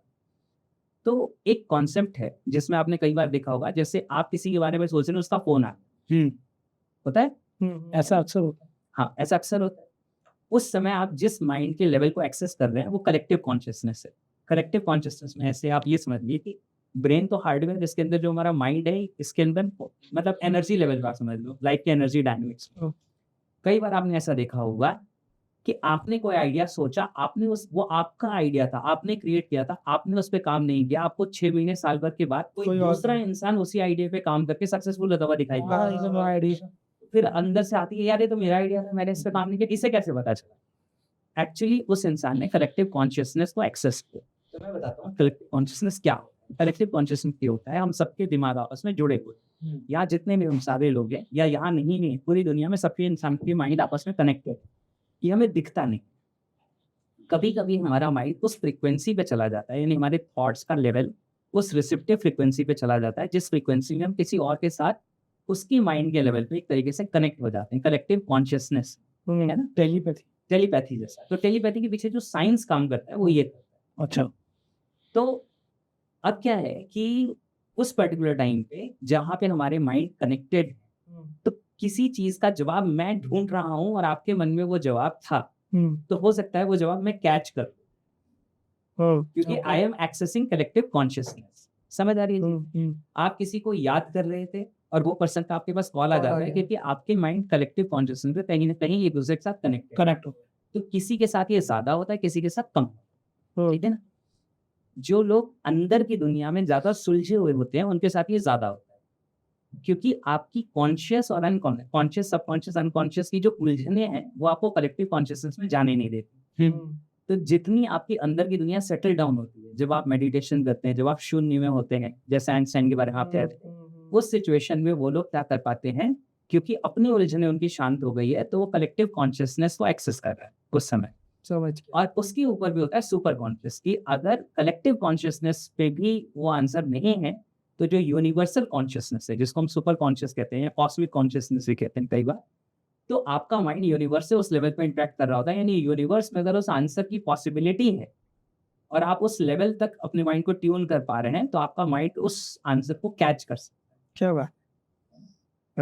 तो इसीलिए हर एक चीजों की इंफॉर्मेशन या नॉलेज इस कहीं ना कहीं यूनिवर्स में तो बहुत पहले से ही थी। तो आज जो साइंटिस्ट उसको ग्रैब कर पाते हैं, मुझे लगता है यूनिवर्स की इंफॉर्मेशन। हाँ, जैसे बोला जाता है कि ये सूर्य और पृथ्वी की डिस्टेंस जो है वो ऑलरेडी पहले विवेकानंद जी थे, क्वेस्ट्री साइंस, तो विवेकानंद जी ने ऑलरेडी लिख के रख रखा है इसको कि कितनी डिस्टेंस थी। तो आई गेस वो कनेक्ट तो सबकॉन्शियसली माइंड से ऐसे ही किया होगा ना, राइट? सुपरसोनिक। देखिए उसमें उसके कुछ पहलू है वो हम समझ सकते हैं, हालांकि वो हमारे टॉपिक से थोड़ा अलग है, लेकिन फिर भी शॉर्ट में है। देखिए क्या होता है ना, कि जो इवोल्यूशन का प्रोसेस होता है, इवोल्यूशन के प्रोसेस में जो सभ्यता जितनी ज्यादा पुरानी होती है, उसका साइंस उतना ज्यादा डेवलप्ड होता है। तो हमारा साइंस जो है, स्पेशली अगर इंडिया की बात करें, तो हमारा साइंस कहीं कहीं ज्यादा आगे था, डेवलप्ड था, जितना आज वेस्टर्न साइंस डेवलप हुआ है इससे कहीं आगे। तो हमारे पास वो सारे सवालों के जवाब जो आज मॉडर्न तरीके से ढूंढे जा रहे हैं, वो बहुत पहले ढूंढे जा चुके थे। तो वो चीज क्या होता है कि जो आप कह रहे हैं ना कि वो शायद मेंटल पावर से या उस वे से उन्होंने ढूंढा हो, अरे उसमें क्या होता है कि देखिए एक चीज होती है जिसको हम कहते हैं बियॉन्ड। देखिए एक चीज है जो साइंस बेस्ड, जो फिजिकल रियलिटी बेस्ड है, एक चीज होती है जो फिजिकल रियलिटी से बात की चीज है, इसको मेटाफिजिक्स कहते हैं। हाँ तो जो स्पिरिचुअल लोग होते हैं वो मेटाफिजिकल जो चीजें हैं उन चीजों को कई बार एक्सेस कर पाते हैं, तो वो कई ऐसे आंसर्स दे पाते हैं जो हमें आपको अभी साइंस ने नहीं दिए हैं। लेकिन इसमें आश्चर्यजनक बात यह है कि आने वाले समय में कई बार साइंस वही आंसर देता है जो किसी स्पिरिचुअल गुरु ने दे या रखा है, स्पिरिचुअल इंसान ने बहुत पहले दिया। पहले लिख रखा है, बता रखा है। सर, अभी आपने बताया कि कॉन्शियस माइंड हो गया, सबकॉन्शियस हो गया, अनकॉन्शियस हो गया। ये तो आम आदमी हर कोई समझता भी है और हर कोई कहीं ना कहीं एहसास भी कर लेता है। लेकिन जब हम कलेक्टिव कॉन्शियसनेस की बात करते हैं, सुपर कॉन्शियसनेस की बात करते हैं, तो एक आम आदमी वहां तक कैसे पहुंचे? देखिए क्या है, आम आदमी वहां तक क्यों नहीं पहुंच पाता, उसके लिए समझना पड़ेगा। होता क्या है ना कि इंसान कॉन्शियस, सबकॉन्शियस, अनकॉन्शियस में ये उलझ के रह जाता है। उलझ के क्यों रह जाता है? क्योंकि उसको समझ ही नहीं है कि एक्चुअली ये चीजें क्या है। जिस चीज की हमें समझ नहीं, हम उस चीज को यूटिलाइज कैसे करें, है ना? तो और इंसान डरता किससे? इंसान उसी चीज से डरता है जिसे वो समझता नहीं। समझता नहीं। ये बहुत अमेजिंग फैक्ट है। हमें अंधेरे से डर लगता है तब तक जब तक हम अंधेरे को समझते नहीं। हाँ किसी सब्जेक्ट से हमें तब तक डर लगता है जब तक वो सब्जेक्ट को समझते नहीं। जब समझ आने लगता है तो हमारा डर खत्म हो जाता है, फिर वो क्यूरियोसिटी में, इंटरेस्ट में बदल जाता है। तो सेम इसी तरीके से होता क्या है कि हमने माइंड के ऊपर कभी चीज़ों को समझा ही नहीं है। हमें लोगों के लिए ये टर्म ही, देखिए मैं आपको बताता हूँ, कॉन्शियस माइंड लोगों ने सुना हुआ है, सब कॉन्शियस माइंड सुना हुआ है, जिसका क्रेडिट जोसेफ मर्फी को जाता है क्योंकि उन्होंने किताब लिखी the power of your subconscious. तो पूरी दुनिया को सबकॉन्शियस माइंड के नाम पे टर्म का पता चल गया, लेकिन लोग एक्चुअली नहीं समझते कि कॉन्शियस माइंड क्या है, कॉन्शियस माइंड का लेवल क्या है, सबकॉन्शियस का लेवल क्या है, अनकॉन्शियस का लेवल क्या है। करेक्ट, सही बात। हम में से हर इंसान अपनी जिंदगी जैसी जी रहा है उसमें हमारे कॉन्शियस माइंड का जो रोल है वो हार्डली 10% है। 90% रोल हमारे जो अनकॉन्शियस, जिसे एनएलपी में हम कहते हैं, 90% रोल उसका है। क्यों उसका है अभी मैं आपको बताता हूँ, अभी आपको तुरंत समझ आ जाएगा। अभी आप कॉन्शियसली सिर्फ एक काम कर रहे हैं, सही बात है। वो है मुझे सुनना। बिल्कुल। आपकी सांस कैसे चल रही है, क्या आप ये कॉन्शियसली कंट्रोल कर रहे हैं? सबकॉन्शियस आप किस पोस्चर में बैठे हैं, क्या आपने कॉन्शियसली कंट्रोल किया? नहीं। किया। यानी कि अभी भी बहुत सारी चीजें जो हैं वो किस तरह से चल रही हैं, अनकॉन्शियसली चल रही है, कॉन्शियसली और बहुत कम काम कर रहे हैं। तो जिंदगी में हम हार्डली 10% चीजें कॉन्शियसली करते हैं और 10% भी नहीं कर पाते। जो कहा जा रहा है ना कि आइंस्टाइन इतना यूज करते थे तो वो कॉन्शियसली बहुत कुछ कर पा रहे थे। मैक्सिमम हम वो करते हैं जिसकी प्रोग्रामिंग, जिसके पैटर्न्स हमारे माइंड में पड़े। जैसे एक इंसान ने आज ये डिसाइड किया कि आज से मैं सिगरेट नहीं पीऊंगा, अभी छोड़ देता हूँ, हाँ ठीक है। अब ये जो डिसीजन है ये कॉन्शियस है या अनकॉन्शियस है, बताइए? कॉन्शियस। कॉन्शियस है जी। अब बिल्कुल, कितना अच्छा आप लोग समझ रहे हैं, मुझे कितना मजा आ रहा है ये शेयर करने में। ध्यान से समझिएगा, ये डिसीजन क्या है? कॉन्शियस है। अभी क्या हुआ कि अभी कोई एक फोन आ गया, यार तेरी वो डील अटक गई, वहां पे नहीं हुआ, वहां पेमेंट क्लियर नहीं हुआ। अच्छा, पता नहीं कब जेब से सिगरेट निकलेगी, कब लाइटर जलेगा, कब सिगरेट स्टार्ट होगी और स्मोक करना शुरू कर देंगे। कॉन्शियसली अभी डिसाइड किया था कि सिगरेट नहीं पीनी है, लेकिन किया वो जिसकी प्रोग्रामिंग, जिसके पैटर्न हमारे अनकॉन्शियस में पड़े हुए थे। हमारे अनकॉन्शियस में पैटर्न्स होते हैं, न्यूरल पाथवेज होते हैं। कॉन्शियस में तो सिर्फ अवेयरनेस होती है, और अवेयरनेस हमारी कितने समय तक रहती है? हम बहुत कम समय के लिए, बहुत कम चीज़ों के लिए अवेयर रहते हैं, बाकी सारी चीज़ों के लिए हम अवेयर ही नहीं है, वो ऑटोमेटिकली चल रही है। इसी को हम कहते हैं सबकॉन्शियस चल रही है। तो ये सारे पैटर्न्स पड़े हुए हैं। तो जिंदगी में इंसान कलेक्टिव कॉन्शियसनेस तक या और जगहों तक इसलिए नहीं पहुंच पाता क्योंकि वो अपने इस कॉन्शियस और कॉन्शियस और अनकॉन्शियस को ही हैंडल नहीं कर पाता ढंग से। अनकॉन्शियस के अंदर जो उसके पैटर्न्स पड़े हुए हैं, अगर वो उन पैटर्न्स को ऑब्जर्व करने लगे, समझने लगे, जो हमारे काम के नहीं है उन्हें जिंदगी से निकाले, जो हमें चाहिए वो हम जिंदगी में अडॉप्ट कर लें। देखिए ये लेवल्स के जैसे हैं। कॉन्शियस से आप सब कॉन्शियस, अनकॉन्शियस लेवल को जब एक्सप्लोर करने लगेंगे, जितना आपका इसके ऊपर होल्ड कंट्रोल बढ़ेगा उतना आप इसके आगे के लेवल में जा पाएंगे। और जितना ये सब आपके लिए अनभिज्ञ रहेगा, आप अनअवेयर हैं इनके बारे में, आपको कुछ पता नहीं है, तो हो सकता है कि किसी किसी टाइम पे आप कलेक्टिव कॉन्शियसनेस में डिप कर जाए। जैसे होता है ना, कभी कभी ग्लिम्स आ जाए, कभी कभी कुछ चीजें हो जाएं, लेकिन आप उसमें ज्यादा रह नहीं पाएंगे, वहां तक ज्यादा पहुंच नहीं पाएंगे। मैं तो ज्यादातर समय उसी में रहता हूँ वैसे। अकेला ज्यादा रहना प्रेफर करता हूँ, so that मुझे नए थॉट्स आए। तो आपके अंदर की दुनिया सेटल हो गई होगी, इसीलिए आप वो नए थॉट्स एक्सेस कर पाओगे। अगर अंदर की दुनिया में उलझने हैं तो आप उसके बियॉन्ड की चीजें नहीं समझ पाएंगे, इसके बियॉन्ड माइंड नहीं है। Correct sir. एनएलपी तक का सफर आपका बहुत, आपके पास इंफॉर्मेशन, नॉलेज इसकी बहुत है। आपकी जर्नी कैसे शुरुआत हुई थी, आपने एनएलपी को ही क्यों अपना सब्जेक्ट चुना? बिल्कुल, थैंक यू। ये बहुत अच्छा सवाल है और इसका मज़ेदार आंसर फ़नी है थोड़ा, आपको बताता हूँ कि हम सब लोग शायद, सब लोग तो नहीं, आप तो यंग हैं काफ़ी लेकिन शायद आपको याद होगा कि हम लोग पहले कॉमिक्स पढ़ा करते थे, Nagraj, Doga, commando, super super commando, ये सारी कॉमिक्स पढ़ा करते थे। तो मुझे बचपन से ये कॉमिक्स वगैरह पढ़ने का बड़ा शौक था, तो जब मैं सुपर हीरोज़ के बारे में पढ़ता था या उस समय टीवी पे हमारे पास कलर टीवी आया था, मुझे लगता है 80s। हाँ, हाँ, 80s में आया था। तो मतलब मेरे घर में कलर टीवी आया था शायद 88, 89 ऐसे करके। तो उस समय वो स्पाइडरमैन का कार्टून आता था, सुपरमैन का कार्टून आता था, है ना? रसना कैट भी आता था, मुझे आज भी याद हाँ है। जी। तो जब मैं सुपर हीरोज़ वगैरह देखता था ना, तो मुझे लगता है ऐसा ही बनना है ना? तो सुपर हीरो बनने का बहुत शौक था बचपन में।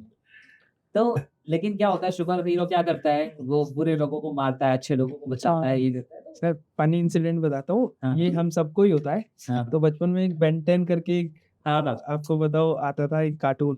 तो उसमें क्या, उसके पास एक घड़ी हुआ करती थी, तो उस घड़ी से वो 10 कैरेक्टर बना सकता था। तो वो ऐसे सेलेक्ट करता था, बन जाता था और खुद वो नया कैरेक्टर बन जाता था, कभी फायरमैन, कभी ये। तो मैं भगवान से प्रे किया करता था कि भगवान मुझे एक घड़ी चाहिए, कहीं से भी मिल जाए ताकि मैं पावरफुल बन पाऊँ, या उसमें 10 रूप धारण कर लेता था। वो आपको पावरफुल बनना है, आपको टाइगर बनना है, कुछ भी। बिल्कुल, बिल्कुल। तो ये सभी की तमन्ना होती है बचपन में। हाँ। तब शुरुआत वैसे ही हुई थी। तो ये मैं छोटा था, जब बहुत मतलब थोड़ी-थोड़ी अकल आई 1-2 से, तो कॉमिक्स और ये वो सब पढ़ता था और मेरे ब्रदर मेरे से 13 साल बड़े। हुँ। वो घर में सबसे बड़े, मैं सबसे छोटा, बीच में 2 सिस्टर्स। तो वो अच्छी चीज़ एक ये हुई मेरे साथ कि वो बहुत अच्छी किताबें पढ़ते थे और अच्छी किताबें हमारे घर में, आज भी मेरे घर में एक लेदर का बैग जो मेरे रूम में अब रखा हुआ है, हुँ। उस समय लेदर के सूटकेस आते थे। तो वो लेदर का एक सूटकेस है जिसमें आज भी उस समय की पुस्तक मंडल की किताबें, स्वेट मॉडर्न की किताबें, है ना? जो चिंतामुक्त कैसे हों, सुख से कैसे जिएँ, ऐसी-ऐसी कुछ बुक्स हुआ करती थी। चिल्ड्रन नॉलेज बैंक आती थी। तो ऐसी अच्छी-अच्छी बुक्स हुआ करती थी। वो खुद पढ़ते थे, फिर वो इंजीनियरिंग करने चले गए, मैकेनिकल इंजीनियर आपकी तरह। हुँ। तो वो महाराष्ट्र चले गए, वहाँ पे कोल्हापुर। हुँ। तो वो वहाँ से इंजीनियरिंग करने के लिए गए, तो वो बुक्स वगैरह मेरे पास नहीं थी। बहुत छोटा था मैं उस समय, 2-3 में पढ़ता था। तो वो सब थोड़ा-थोड़ा मैं एक्सप्लोर करता था, मुझे अच्छा लगता था ये सब देखना। तो क्या है कि कॉमिक्स वाली चीज़ें पढ़ी तो ऐसा लगता था सुपर हीरो बनना है। तो बचपन में इन सारी चीज़ों में बहुत इंटरेस्ट था। यानी जैसे-जैसे थोड़ी-थोड़ी अकल आई तो समझ आया कि लड़ने से या ऐसा नहीं होता दुनिया में कि आप सुपर हीरो बन के बुरे लोगों को मारोगे, ये करोगे, वो करोगे। बेसिकली इंटेंशन समझ आया कि इंटेंशन है लोगों की हेल्प करना, वो अपनी प्रॉब्लम से बाहर आएँ, ज़्यादा बेहतर इंसान बनें। तो इस तरीके से चीज़ों में इंटरेस्ट डेवलप होना शुरू हुआ। तो करते-करते जब मैं क्लास 6-7th में आया तो हिप्नोसिस के ऊपर, मुझे सम्मोहन के ऊपर एक किताब मिली। वो भी भैया ने खरीदी हुई थी, पहले उनके पास थी, लेकिन फिर उन्होंने किसी दोस्त को दी, वो चली गई। तो मैंने सम्मोहन के ऊपर, हिप्नोसिस के ऊपर एक किताब खरीदी, उसको पढ़ा। तो बचपन में कैसा इंटरेस्ट होता है, हिप्नोटिज़्म सीख लेंगे, किसी की आँखों में देख के उसको सम्मोहित कर देंगे, फिर हम उसे जो चाहेंगे वो दिखा देंगे, ये होगा, वो होगा, जादू नहीं होता। अभी भी होता है। हाँ। तो ख़ैर वो क्यूरियोसिटी मेरी थी, तो बाद में इस जर्नी में मुझे वो सारे आंसर्स मिल गए कि रियली हिप्नोसिस क्या होता है, कैसे काम करता है। पहले मेरे पास भी ऐसे ही सारी इन्फॉर्मेशन थी जो हम टीवी से, मूवी से, कॉमिक्स से पढ़ते। तो वो पढ़ी, कुछ-कुछ चीज़ें वहाँ से समझ में आई। फिर क्या हुआ, साइंस ऑफ माइंड, क्योंकि उसमें मन की शक्ति के बारे में कहा गया था हिप्नोसिस में, आपका मन बहुत शक्तिशाली है, बहुत ताकतवर है, मैग्नेटिक है, ये है, वो है, ऐसी चीज़ें थी उसमें। तो मुझे माइंड में इंटरेस्ट आना शुरू हुआ। तो मैंने कहा यार ये जो चीज़ है ना, ये कुछ क्योंकि मेरा माइंड लॉजिकल था, तो साइंटिफिक कुछ लग रहा है, ये कुछ ढंग की बात लग रही है। वो सब पढ़ना शुरू किया, एक्सप्लोर करना शुरू किया, फिर पूरी जर्नी चलती रही स्कूलिंग वगैरह वाली। तो उसमें मैंने अच्छी किताबें पढ़नी शुरू की। अब क्या हुआ कि ये सारी चीज़ें करते-करते फिर मेरा वो वाला टाइम आ गया कि जब मुझे इंजीनियरिंग में एडमिशन लेना था। तो बीटेक में जिस समय मैंने एडमिशन लिया, ठीक उसी सेम टाइम पे, मतलब मुझे अगस्त से मेरे कॉलेज स्टार्ट होना था गाज़ियाबाद का। उसी के जस्ट पहले मुझे एक नेटवर्क मार्केटिंग कंपनी से इंट्रोडक्शन मिला, है ना? नहीं, नहीं।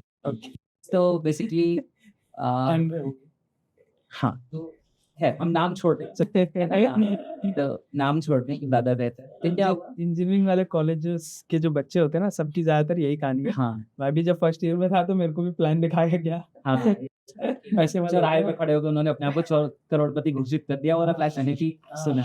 खैर उसके पहले की बात, बीटेक के जस्ट पहले की। तो बीटेक के जस्ट पहले क्या हुआ कि आपको इंटरेस्टिंग बात बताता हूँ, जहाँ से बहुत सारी चीज़ें चेंज हुई ज़िंदगी में। तो मैं बीटेक ज्वाइन करने वाला था, उसके जस्ट पहले मुझे एक नेटवर्क मार्केटिंग कंपनी के एक पर्सन थे, उन्होंने मुझे एक मीटिंग में इनवाइट किया, जिनके घर पे इनवाइट किया वो पीसीएस ऑफिसर, और उन्होंने कहा ये करियर के बारे में कुछ बहुत इंटरेस्टिंग बताने वाले हैं और आप चलेंगे तो अच्छा रहेगा। मैं बड़ा डरते-डरते गया था कि पता नहीं यार कहाँ लेके जा रहे हैं, मेरे लिए ज़्यादा नोन भी नहीं थे। फिर मैं वहाँ गया, तो वहाँ पे मैंने बिज़नेस का प्रेज़ेंटेशन देखा, तो बिज़नेस का प्रेज़ेंटेशन तो कुछ-कुछ समझ आया, कुछ लगा कि हाँ यार ये लोग बोलते हैं, अच्छा करते हैं, सारी चीज़ें। अच्छी चीज़ ये हुई, उस समय ऑडियो कैसेट्स होते थे, उन्होंने मुझे 2-3 कैसेट्स दे दिए कि आप भेजिए, घर ले जाइएगा और सुनिएगा। उस समय मैं 12th करके जस्ट निकला हूँ। अब घर जाके जब मैंने वो कैसेट सुने, मैंने कहा यार जैसी बात ये कर रहे हैं, ऐसा ही तो मैं भी सोचता हूँ। मतलब इन जो इसके स्पीकर्स हैं, जिनकी कैसेट आज लोग सुन रहे हैं, एक ही थॉट प्रोसेस मेरी थॉट प्रोसेस मैच कर रही है। तो मैंने सोचा उस बिज़नेस को ज्वाइन करूँगा, ऐसा कर। वो ज्वाइन करने वाला था, तब तक मेरे कॉलोनी की दीदी थी बगल की, वो आई मेरे घर पे, और भाई क्या कर रहे हो? मैंने कहा दीदी बीटेक में सिलेक्शन हो गया, वहाँ जाना है और एक नेटवर्क मार्केटिंग कंपनी है, सोच रहा हूँ उसको भी ज्वाइन कर लूँ साथ के साथ। तो बोली कौन सी है? मैंने नाम बताया। तो उन्होंने कहा कि फिर ये क्यों करते हो? इंडिया की एक कंपनी उसे क्यों नहीं ज्वाइन कर लेते? वो भी यही काम करते हैं। हाँ, मैंने कहा कि अच्छा दीदी, यहाँ उसके बारे में कैसे पता चलेगा? भाई हर इंसान के अंदर स्वदेशी वाली फीलिंग होती है। हाँ, बिल्कुल। तो उन्होंने कहा कि जो मेरे चाचा जी हैं वो उस बिज़नेस को बहुत अच्छे से कर रहे हैं। तो मतलब लोग नेटवर्क मार्केटिंग के लोग लोगों के पास जाते हैं प्लान दिखाने के लिए, मैं उनके घर पहुँच गया, मुझे प्लान दिखाओ। तो उन्होंने अपने घर की काँच पे चार्ट चलकर पेपर भगवान चिपकाया। आया। हाँ, और वहाँ पे उन्होंने बिज़नेस का प्रेज़ेंटेशन दिखाया, मैंने उसी दिन सेम डे बिज़नेस ज्वाइन कर लिया। मैंने कहा ठीक है। अब बिज़नेस ज्वाइन करने के पीछे इंटरेस्ट क्या है? इंटरेस्ट पैसा नहीं, मुझे तो पहले दिन ये समझ आया था उनके प्लान में कि जब पता नहीं कितने 100 लोगों की टीम बना लूँगा, तो 36 लाख रुपए मिलेंगे। हाँ, मुझे ये समझ में नहीं आया था कि ये स्टेप बाय स्टेप मिलते रहते हैं। मतलब फिर भी मैं ये सोच रहा हूँ हाँ, उतनी बड़ी लोगों की टीम बना लूँगा, 36 लाख रुपए मिल जाएँगे, कोई दिक्कत नहीं। कोई समझ नहीं थी मुझे उन चीज़ों की।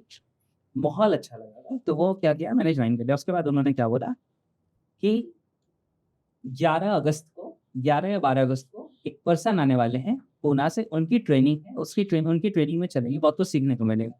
यही मेरी ज़िंदगी का टर्निंग पॉइंट साबित हुआ, मैं आपको बताता हूँ। ये बहुत इंटरेस्टिंग थी। तो अब क्या हुआ कि मैंने वो बिज़नेस ज्वाइन कर लिया, उस एक दिन के प्रोग्राम के कुछ 150-200 रुपए थे, मैंने मम्मी से माँगा वो पैसा, भाई स्टूडेंट 12th में पढ़ रहा हूँ, कहाँ से मेरे पास पैसे रहेंगे? तो मेरी मम्मी ने क्या बोला कि बेटा ये लोग ऐसे ही पागल बनाते हैं। पहले बिज़नेस ज्वाइन करा देते हैं 700-800 रुपए लेके, और उसके बाद क्या करते हैं मीटिंग में बुलाते हैं, उसी से ये लोग कमाते हैं। मैंने कहा अब मम्मी कुछ भी हो, एक बार जाके देखो तो मैंने वो 150 रुपए मम्मी से लिए और वो दे के उनको 150 रुपीज़ ट्रेनिंग ज्वाइन किया। अब जब मैं ट्रेनिंग गया तो वहाँ का जादू देखा, और लगभग 300 लोग थे। वहाँ पे एक पर्सन थे जिनकी हाइट मेरे से भी थोड़ी-सी कम थी, और उनके बारे में मुझे बताया गया था कि करीब 4 लाख लोगों का इनका नेटवर्क है। और इतने डाउन टू अर्थ, इतने स्वीट स्पोकन कि जिसकी मतलब क्या बोला जाए, कोई इंतहा नहीं, इतने प्यारे इंसान।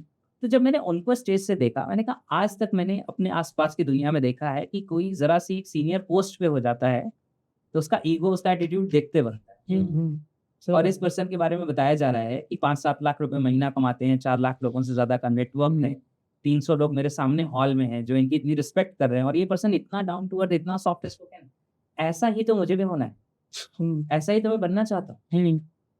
क्लियर हो गई? तो उनसे वो इन्फ्लुएंस मुझे मिला, उनसे वो इंस्पिरेशन मुझे मिली।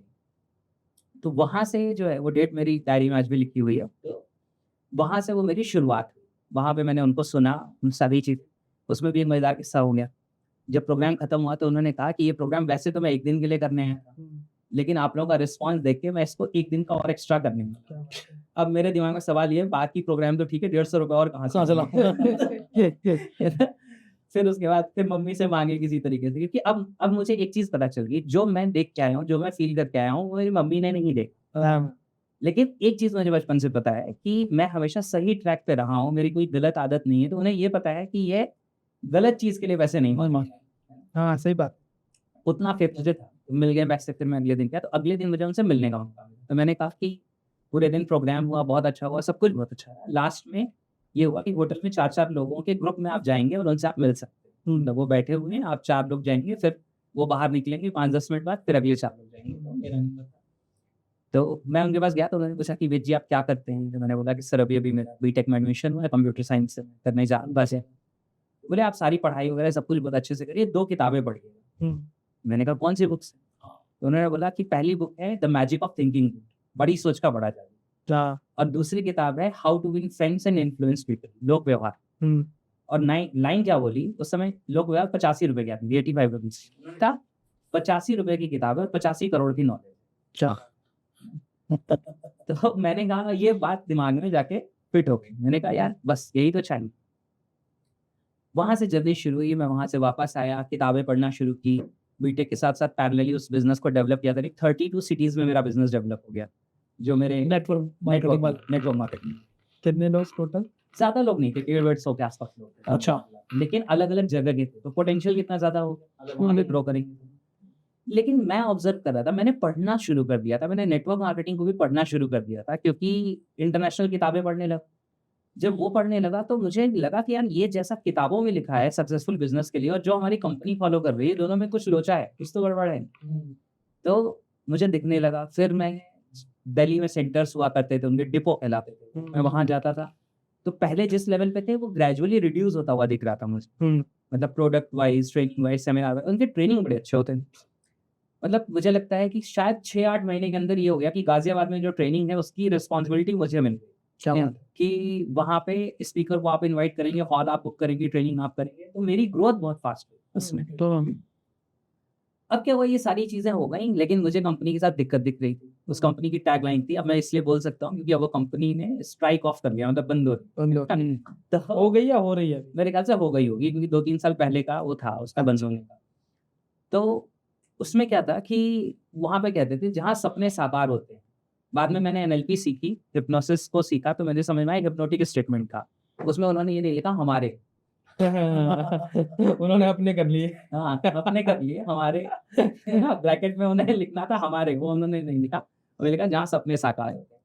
खैर, मैंने जो मेरे वो पर्सन है उनका नाम कोई फड़े, जिनसे मैं बहुत इंस्पायर हुआ था। इतने ड्यूरेशन में बहुत क्लोज आ गए थे, हमारा इंटरेक्शन होने लगा, बातचीत होने लगी, क्योंकि मैं एज अ लीडर डेवलप होने लगा।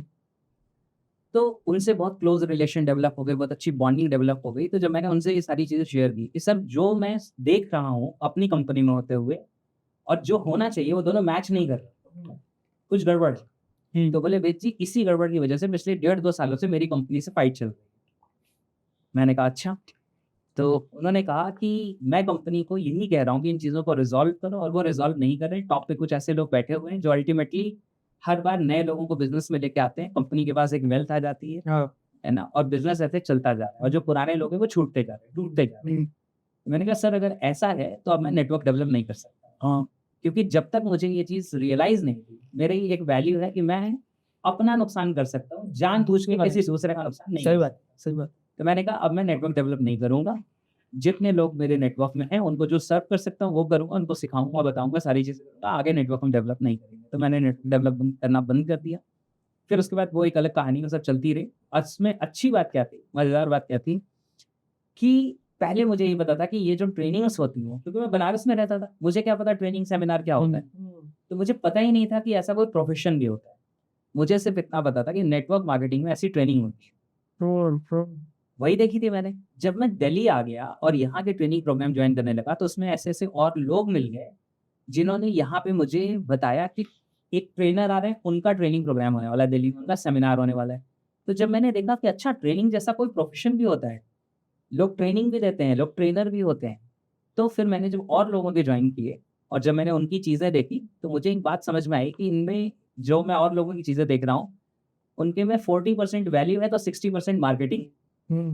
और मेरा एटीट्यूड है कि मतलब 100% अगर कोई मनी दे रहा है तो उसको 1000% रिटर्न मिल जाए, उसको वैल्यू ज़्यादा मिल जाए, और सिस्टम में क्रिएट कर दो कि फाइनेंसेस जो आने होंगे आ जाएंगे अपने। तो क्या है कि मेरी ये सारी स्विचिंग हुई। अब इसी ड्यूरेशन में मुझे वो लॉ ऑफ अट्रैक्शन मिली 2006 में, जो आई थी इसी नेटवर्क मार्केटिंग के टच में रहने में। इसी नेटवर्क मार्केटिंग के टच में रहने में मुझे और ट्रेनर्स का पता चला।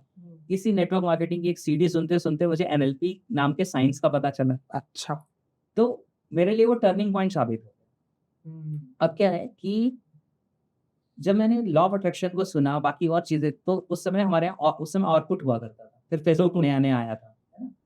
तो सोशल मीडिया, मैं बहुत छोटा हूँ। ऑर्कुट, बिल्कुल सबसे पहले ऑर्कुट ही ऑर्कुट आया था। उस समय हम लोग बीटेक में थे, तो और 2002-3। हाँ, तो ऑर्कुट आया था। ऑर्कुट के बाद फिर फेसबुक आया था। फेसबुक नया-नया था उस समय, मतलब पॉपुलर नया-नया हो रहा था। तो लॉ ऑफ अट्रैक्शन के बाद बहुत सारे लोग के फेसबुक प्रोफाइल में लिखा रहता था certified law of attraction trainer, है ना? तो इस तरह की चीज़ें बहुत सारे लोग आ गए। तो वो सब पढ़ना शुरू किया, सारी चीज़ें ऑब्ज़र्व की। द सीक्रेट जो वीडियो आई थी वो मैंने खुद देखी, बीटेक के अपने बहुत सारे क्लासमेट्स को दिखाई, समझाया, ट्रेनिंग प्रोग्राम जॉइन किए, कुछ-कुछ सारी चीज़ें की, लेकिन मुझे कॉन्क्रीट आंसर नहीं मिला। ये जो आप सिखा रहे हो इसके पीछे कुछ तो मिसिंग है। इसके पीछे कुछ कॉन्क्रीट साइंस है जो मिसिंग है, जो समझाया नहीं जा रहा। आंसर किसी के पास है नहीं। वही ढूँढते-ढूँढते मैंने एनएलपी का नाम एक बार एक सीडी में मतलब एक पर्सन है, उनकी सीडी में सुन रहा था। उन्होंने कहा कि I was going through a book on NLP, neuro linguistic programming, where it was written, we see the world through concrete structures in our mind, which are called beliefs. मेरे दिमाग की घंटी बजी, यार ये कुछ नया वर्ड आया है। कुछ नया वर्ड आया, कुछ ढंग की बात आई, कुछ कॉन्क्रीट साइंस आया। क्या है ये? समझ में कुछ नहीं आया। एनएलपी की किताब में खरीद के लेके आया, उसके 4-5 पेज पढ़े, लगा साइकोलॉजी है ये। बिल्कुल। पल्ले नहीं पड़ी, बंद करके रैक में रख दिया। 1 साल बाद फिर उसी इंसान की सीडी सुन रहा था, फिर से उसने एनएलपी बोला, मैंने कहा यार अब तो सीखना पड़ेगा। फिर मैंने किताब उठाई, फिर पढ़ा। पिछले 1 साल में मेरी भी ग्रोथ हुई थी। तब तक मैं इंटरनेशनल स्पीकर्स को सुन रहा था, जो यूट्यूब वगैरह तो बहुत बाद में आया। उस समय उससे क्या नाम है, डीवीडी से हम सुनते थे, और वो टॉरेंट वेबसाइट्स होती थी ना, उससे हम डाउनलोड कर पाते थे पहले। तो वहाँ से डाउनलोड कर करके लेस ब्राउन को सुना और डग वील को ऐसे कई सारे लोगों को सुना। तो अच्छी चीज़ों से जान पहचान होने लगी, क्वालिटी कंटेंट मिलने लगा, सारी चीज़ें होने लगी। और 2006 में मेरी फीलिंग डेवलप हो गई, बीटेक करने के बाद इंजीनियर नहीं बनना है, अपना खुद का कुछ करना है, आप तो ट्रेनिंग के फील्ड में जाना। मैं तो छोड़ने वाला था बीटेक, लेकिन मेरे एक फ्रेंड थे, उन्होंने कहा कि यार अभी छोड़ दोगे तो तुम्हारे फादर का एक ड्रीम है कि तुम इंजीनियरिंग करने आओ, इंजीनियरिंग कंप्लीट करो। वो पूरा करने के बाद कर लोगे तो लंबे समय में ये बाद के 2-3 साल का डिफरेंस कुछ काउंट नहीं। वो भी ऐसा नहीं बोलेंगे ये नकारा था इसलिए छोड़ दिया। हाँ, बिल्कुल एकदम सही बात है। कि क्या हुआ कि वहाँ से मैंने चीज़ें शुरू की। फिर जब मैंने एनएलपी को समझा, यार इसमें तो आंसर मिल गया। मैंने बुक पढ़ी, फिर उसके जो ये है रिचर्ड बैंडलर, जॉन ग्रिंडर, उनकी किताबें पढ़नी शुरू की जिन्होंने एनएलपी बनाया है। वो सारी चीज़ें हुई, ऐसी कई सारी चीज़ें करनी शुरू की। फिर प्रैक्टिकल फिजिकल ट्रेनिंग ली एनएलपी की। जब ये सारी चीज़ें करनी तब मुझे समझ आया कि दिस इज कॉन्क्रीट साइंस, जिसमें क्या है आंसर्स, सवालों के जवाब है। और वहाँ से सवालों के जवाब मिलने शुरू किए तो मैंने उस साइंस को प्रैक्टिस करना शुरू किया।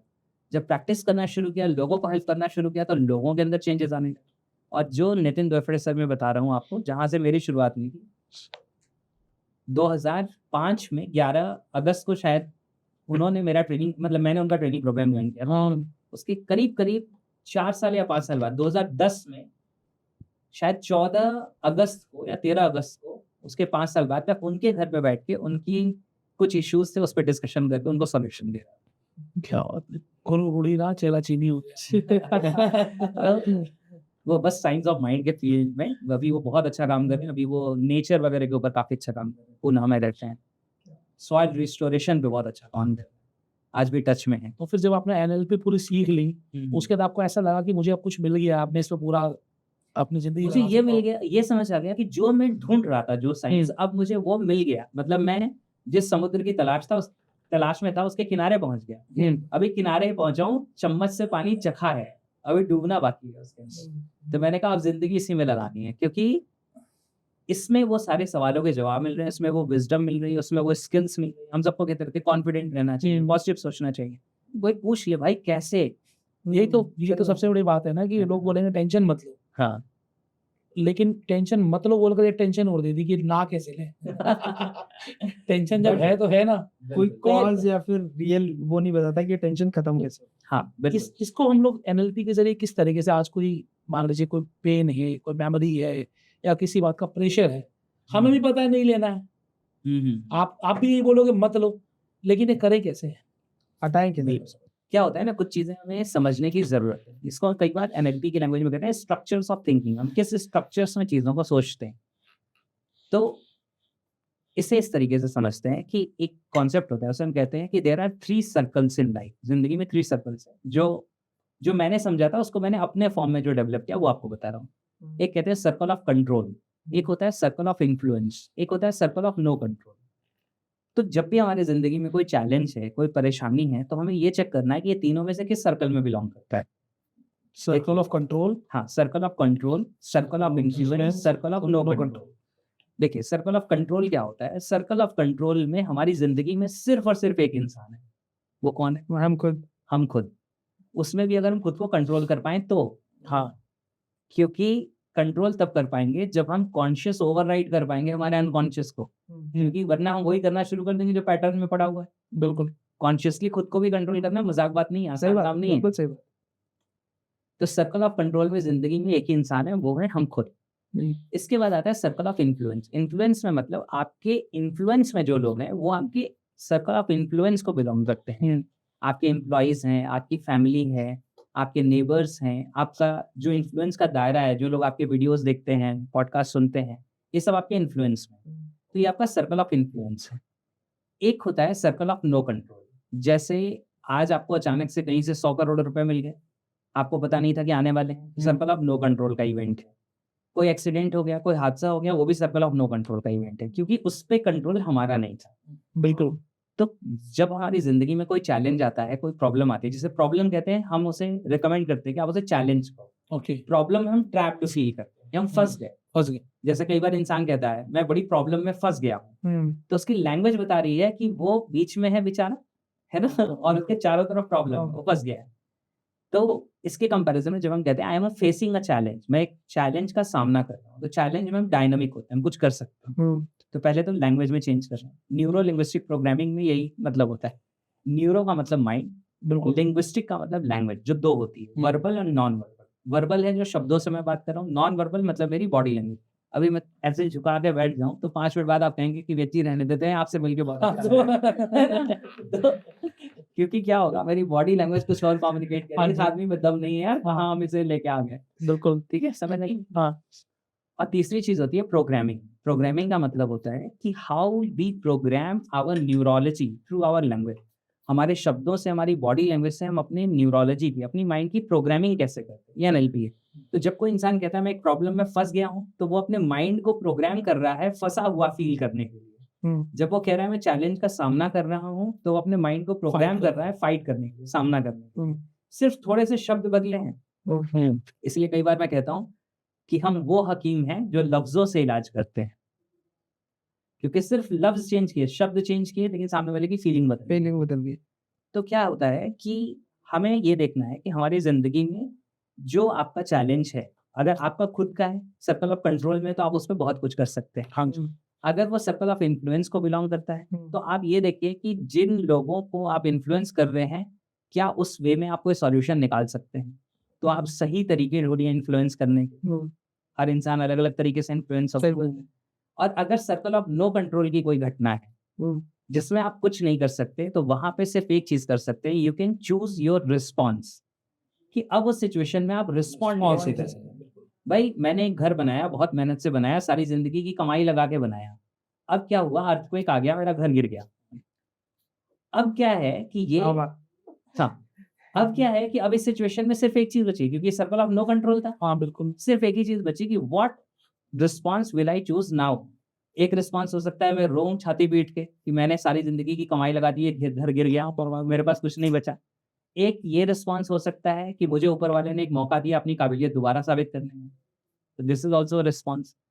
तो चैलेंजेस जो कहते हैं टेंशन मत लो, तो टेंशन मत लो, कितने से टेंशन नहीं होगी ऐसा नहीं होगा। मैं उसको सर इस तरीके से लेता हूँ कि कभी भी कोई भी घटना होती है ना, तो उस घटना से ऊपर घटना भी हो सकती थी। फॉर एग्जाम्पल, मान लो आज एक कांच टूटा, गिलास मान लो गिर जाए, तो चलो पहले घटना है कि यार टूट गई, हम इसके ऊपर रोएं कि क्यों टूट गया। दूसरा ये यार कि अगर टूटता क्या पता मेरे पास लग जाता, तो लगा तो नहीं ना, कोई बात, वाह वाह टूटा ही है ना। तो एक्सीडेंट हुआ, मान लो हम बच गए, एक्सीडेंट ही हुआ ना, कल को हम जान भी जा सकती थी, सही बात, हम बच गए। भूकंप आया, बिल्डिंग ही गिरी ना, कल को हम दब जाते। सही तो बात। हर एक कोई भी घटना से ऊपर घटना हो सकती है, बट अगर नीचे वाली हुई है तो मुझे लगता है भगवान ने कोई सिग्नल दिया है, अप्रिशिएट करो, आगे बढ़ो। बहुत बढ़िया, वंडरफुल। तो क्या है ना कि यही चीज होती है, यही स्ट्रक्चर्स ऑफ थिंकिंग। किसी घटना को हम क्या मतलब देते हैं, तो जो मैं कह रहा था स्ट्रक्चर्स ऑफ थिंकिंग में एक मैंने बताया कि हम समझ लें कि सर्कल ऑफ कंट्रोल में, इन्फ्लुएंस में, नो कंट्रोल में। नो कंट्रोल में है तो आप एक रिस्पॉन्स चूज कर सकते हैं जिसमें आप और नेगेटिव चले जाएंगे।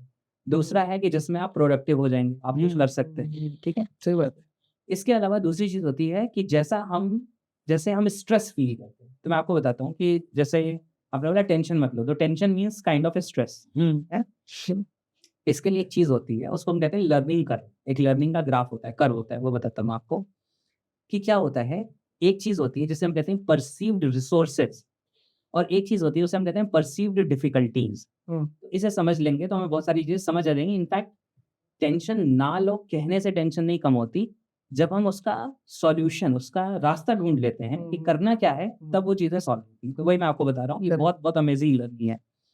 देखिए क्या होता है कि परसीव्ड रिसोर्सेज का मतलब होता है कि हमें क्या लगता है हमारे पास कितनी ताकत है। रिसोर्सेज मतलब आपकी ताकत, आपकी क्षमताएं।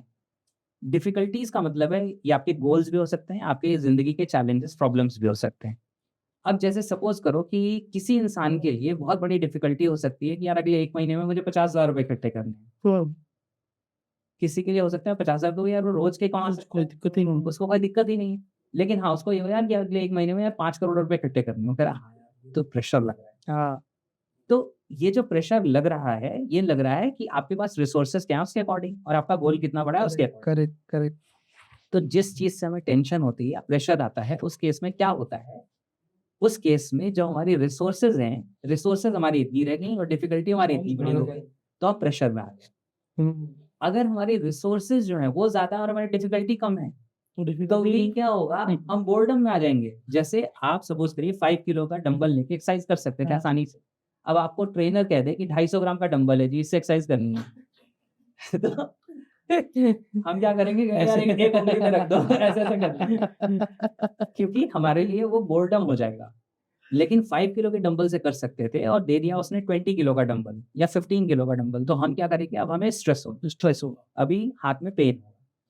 तो जब भी ज़िंदगी में हमारे कोई चैलेंज आए, तो हमें 2 चीज़ें देखनी है। क्या इस सिचुएशन को सॉल्व करने के लिए हमें ज़्यादा रिसोर्सेज़ की ज़रूरत है? अगर ज़्यादा रिसोर्सेज़ ज़रूरत है, तो वो रिसोर्सेज़ हम कहाँ से ला सकते हैं? सही बात है। तो जैसे ही आपके रिसोर्सेज़ बढ़ेंगे, आपका स्ट्रेस कम हो जाएगा। दूसरी चीज़ क्या है, अगर आपकी डिफ़िकल्टी बहुत ज़्यादा है, रिसोर्सेज़ हैं आपके पास एक लेवल के, डिफ़िकल्टीज़ ज़्यादा हैं और आपके साथ एक साथ हैंडल नहीं हो रही इतनी डिफ़िकल्टी, तो उसको जब हम चंक डाउन कर देंगे, छोटे-छोटे पार्ट्स में तोड़ देंगे, तब हैंडल करना आसान हो जाएगा। कहते हैं how to eat an elephant, one bite at a time. एक पूरे हाथी को कैसे खाएँ? तो नहीं खा सकते भाई, इतना बड़ा पेट नहीं है। लेकिन अगर एक-एक बाइट करके खाएँगे, तो एक दिन पूरा हाथी खा लिया जाएगा। तो इन द सेम वे जो डिफ़िकल्टी है हमारी, भई 5 करोड़ रुपए चाहिए। 5 करोड़ का तो इंतज़ाम नहीं हो रहा, कोई बात नहीं, पहले 5 लाख कहाँ से आ सकते हैं। अब आपको पहले 5 लाख का तरीका मिल गया, तो अब आप 5 लाख कमाने वाली मैच्योरिटी लेके उस पॉइंट से अपनी जर्नी शुरू करें। एप्लीकेट करते चले जाओ। तो फिर वो आगे बढ़ सकती है। क्योंकि 0 से 5 लाख पे आए थे ना, या 1 लाख से 5 लाख पे आए थे ना, तो कितने गुने हो गए? उतने टाइम्स आपकी कैपेबिलिटी बढ़ जाएगी। बेसिकली सॉल्यूशन माइंडसेट का होना ज़रूरी है। डेफ़िनिटली। हमेशा ऐसा फ़ील मत करो कि आप ट्रैप्ड में हो, फँसे हुए हो। इसकी बजाय हम सॉल्यूशन माइंडसेट की तरफ रहेंगे, तो हमें कुछ ना कुछ मिलेगा। बिल्कुल, और इसमें ये दोनों चीज़ें ध्यान रखें। डिफ़िकल्टी को कैसे छोटा कर सकते हैं, चंक डाउन कर सकते हैं, और जो रिज़ल्ट चाहिए उसके लिए क्या रिसोर्सेज़ चाहिए, वो रिसोर्सेज़ या तो मेरे पास हैं, नहीं है तो मैं कहाँ से इकट्ठा कर सकता हूँ। अगर हमारा फ़ोकस उस तरफ रहेगा, तो हम अपनी एनर्जी चैनलाइज़ कर लेंगे, और अगर हमारा फ़ोकस उस तरफ नहीं रहेगा, तो सारी एनर्जी होने के बावजूद हम कुछ कर नहीं पाएंगे, कुछ रिज़ल्ट नहीं क्रिएट कर पाएँगे, और जैसे-जैसे टाइम बीतेगा वो स्ट्रेस और बढ़ेगा। Agreed agreed. बहुत सच। एंड ये एक ऐसी चीज़ है सर जो इस दुनिया में हर एक को आता है। एक छोटा बच्चा ले लो, उसको भी स्ट्रेस है।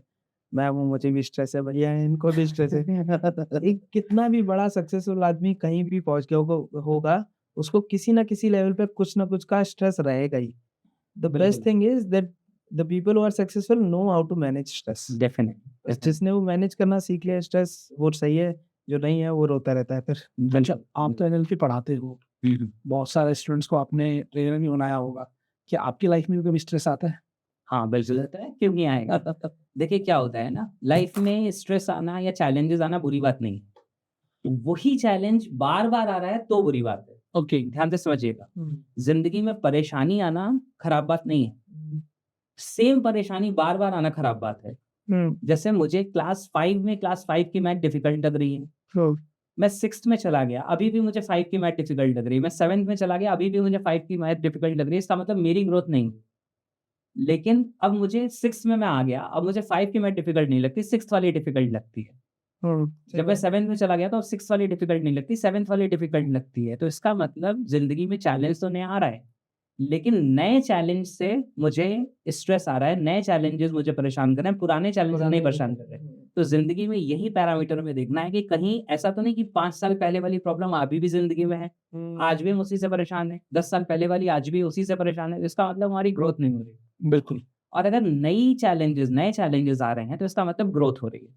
तो हमें फोकस वहां पे करना है। दूसरी बात क्या है कि एक चीज है, नो चैलेंजेस परमानेंट। करेक्ट। इस बार एलपी की ट्रिक बताता हूँ, बहुत हाँ बढ़िया, जी, बहुत बिल्कुल, बहुत बहुत कमाल की।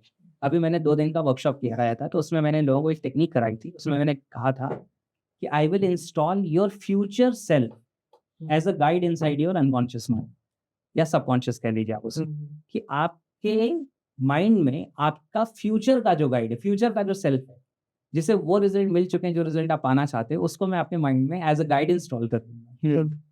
तो अगर सोचिए कि आपका फ्यूचर का वर्जन, सपोज करो टाइम मशीन से आपका आज से 10 साल बाद वाले जो आशीष जी हैं, वो आप जो हजारों करोड़ का बिजनेस कर रहे हैं, वो वाला आपका गाइड बन जाए, बताइए।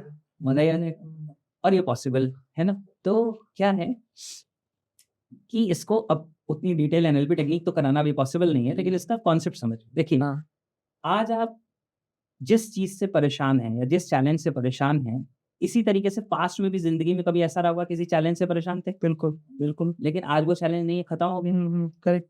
एग्री कभी करते तो हैं ऐसा लगता है कि यार ठीक है, हैंडल कर लेंगे। हाँ, तो ध्यान से समझिएगा, वो चैलेंज, ये टाइमलाइन आपकी है, इस पॉइंट ऑफ टाइम पे ये चैलेंज था, टाइमलाइन में आप आगे बढ़ेंगे, एक समय के बाद वो चैलेंज खत्म हो जाएगा। तो आज जो चैलेंज आपकी जिंदगी में है, जैसे ही आप टाइमलाइन पे आगे बढ़ेंगे, एक समय के बाद ये चैलेंज खत्म हो जाएगा। तो if you keep on remembering कि ये जो चैलेंज है, ये सिर्फ कुछ टाइम पीरियड के लिए जिंदगी में आया है और उसके बाद ये खत्म ही हो जाने वाला है, तो जो उस परेशानी से आप परेशान हो रहे थे, वो काफी रिड्यूस हो जाएगा। आज मुझे आपकी बात बुरी लग गई, क्या मुझे 1 साल बाद वो बात बुरी लग रही होगी? नहीं लग रही होगी। तो जब 1 साल बाद बुरी नहीं लग रही होगी, तो अभी से वो 1 साल बाद वाला माइंडसेट ले लो ना। सही बात है। उस परेशानी को लेके क्यों रोते रहना है? कई बार बात होती है तो मैं कहता हूँ कि कई चीज़ों में मुझे फ्यूचर दिखाई देता है। मुझे पता होता है कि देखो ये होने वाला है। आपको मेरी बात आज नहीं समझ आ रही, तो 1 महीने 2 महीने बाद समझ आ जाएगी, राइट? तो क्योंकि हम देखो, जो मैंने आपको माइंड बताया ना, conscious, subconscious, unconscious, collective consciousness, super consciousness.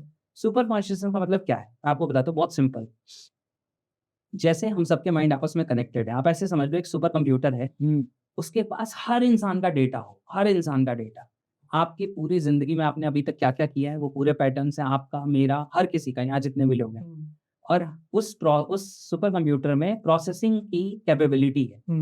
अब वो सबके डेटा लेके प्रोसेस करके प्रिडिक्ट कर दे कि आज से 5 साल बाद ये इंसान क्या कर रहा होगा।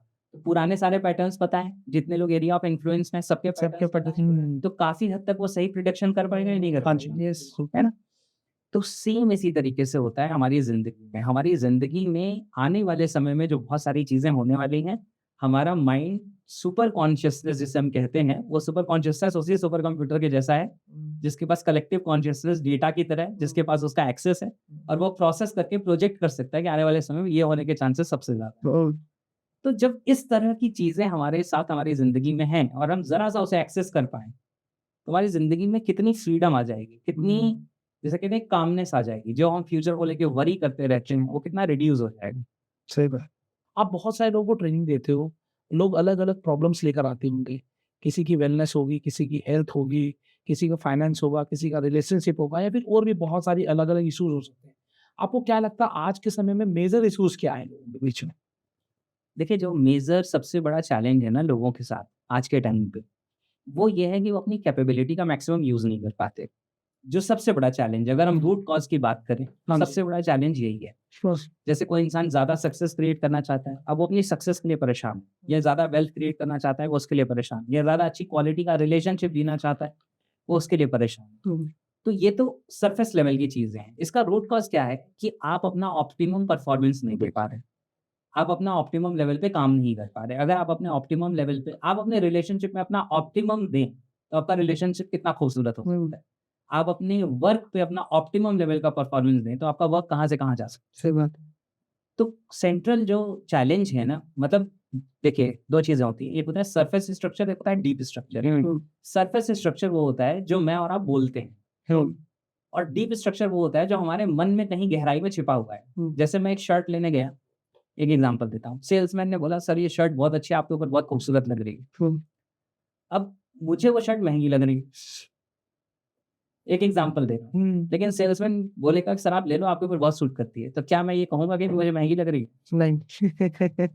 मैं क्या बोलूंगा, अगली बार आऊंगा तब ले लूंगा, या दूसरे दिखाओ। है ना? हाँ, दूसरे दिखा दो, या ये मेरे चॉइस की नहीं है। तो जो मैं कह रहा हूँ ये सारी चीजें क्या है, सरफेस स्ट्रक्चर है, और मेरे मन में जो रियल इशू छिपा हुआ है वो है डीप स्ट्रक्चर। बिल्कुल। समझ आ रही है चीज? तो हम क्या करते हैं, हमें यही चीज समझनी है कि ये जो ऊपर ऊपर की प्रॉब्लम है ना, कि हमारे पास वो वेल्थ नहीं है, वो रिलेशनशिप नहीं है, वो सक्सेस नहीं है, उसके पीछे रीजन गहराई में ये है कि हम अपना ऑप्टिमम परफॉर्मेंस नहीं दे पा रहे, या हमें क्लैरिटी नहीं है। क्लैरिटी इज पावर, कहते हैं क्लैरिटी बहुत बड़ी ताकत है, और मैक्सिमम लोगों को जिंदगी में क्लैरिटी नहीं होती, ये लैक करते हैं, है ना? तो क्लैरिटी की भी जरूरत है। और दूसरी चीज क्या है कि हम अपने ऑप्टिमम पोटेंशियल पे वर्क नहीं कर रहे। तो मैं ये सवाल पूछता हूँ जनरली, एक सिंपल सा, मैं ये कहता हूँ कि आप मुझे एक बात बताइए, आपका जितना पोटेंशियल है, क्या आज आप अपने ऑप्टिमम पोटेंशियल पे वर्क कर रहे हैं, या आप उससे कम पोटेंशियल पे वर्क कर रहे हैं? ईमानदारी से जवाब दीजिएगा। उससे कम लगता है, कम पे कर रहा है। कम पे। तो फिर मेरा अगला सवाल ये होता है, किसने आपको हथकड़ियां लगा रखी, किसने आपको रस्सी से बांध रखा है? कौन है जो आपको काम नहीं करने दे रहा? एक्चुअली ऐसा कोई भी नहीं, आप खुद ही हैं। आप खुद ही हैं। तो आपको जो आगे बढ़ने से, अपने ऑप्टिमम पोटेंशियल को यूज करने से रोक रहा है, वो है इन दो कानों के बीच में जो ब्रेन है, इस ब्रेन के अंदर पड़ी हुई प्रोग्रामिंग, उसके पैटर्न्स। अगर आप उस प्रोग्रामिंग को चेंज कर लें, उन पैटर्न्स को बदल लें, तो आप अपनी जिंदगी में जो रिजल्ट चाहें वो रिजल्ट क्रिएट कर सकते हैं, राइट? तो ये गहरी चीज है, और जिसने इसे समझ लिया, और लोग क्या करते हैं, देखिए मैं आपको मजेदार बात बताता हूँ, कभी कभी कुछ पेरेंट्स आएंगे जिनसे बात होगी, मैं जनरली काउंसलिंग्स नहीं करता हूँ, अवॉइड करता हूँ, क्योंकि बड़ा सारा टाइम नहीं होता। तो फिर भी कभी किसी का बहुत एक्सट्रीम होता है, तो वो फिर कॉल करते हैं, मैम से अपॉइंटमेंट लेते हैं, फिर उसके बाद बात होती है। तो कभी कभी कुछ पेरेंट्स आते हैं, सर ये हमारा बेटा है ना, या हमारी बेटी है, ये बात नहीं सुनता है ना, ये बिल्कुल बिगड़ गया है, ये हो गया, वो हो गया है, आप इसे कुछ ऐसा समझाओ, क्योंकि वो एक सेशन के लिए आया है, आप इसे कुछ ऐसा समझाओ कि ये ठीक हो जाए। तो मैं पूछता हूँ, एक बात पूछूं आपसे, बुरा नहीं मानिएगा, पूछो, ये तो बिगाड़ने में कितने साल लगे?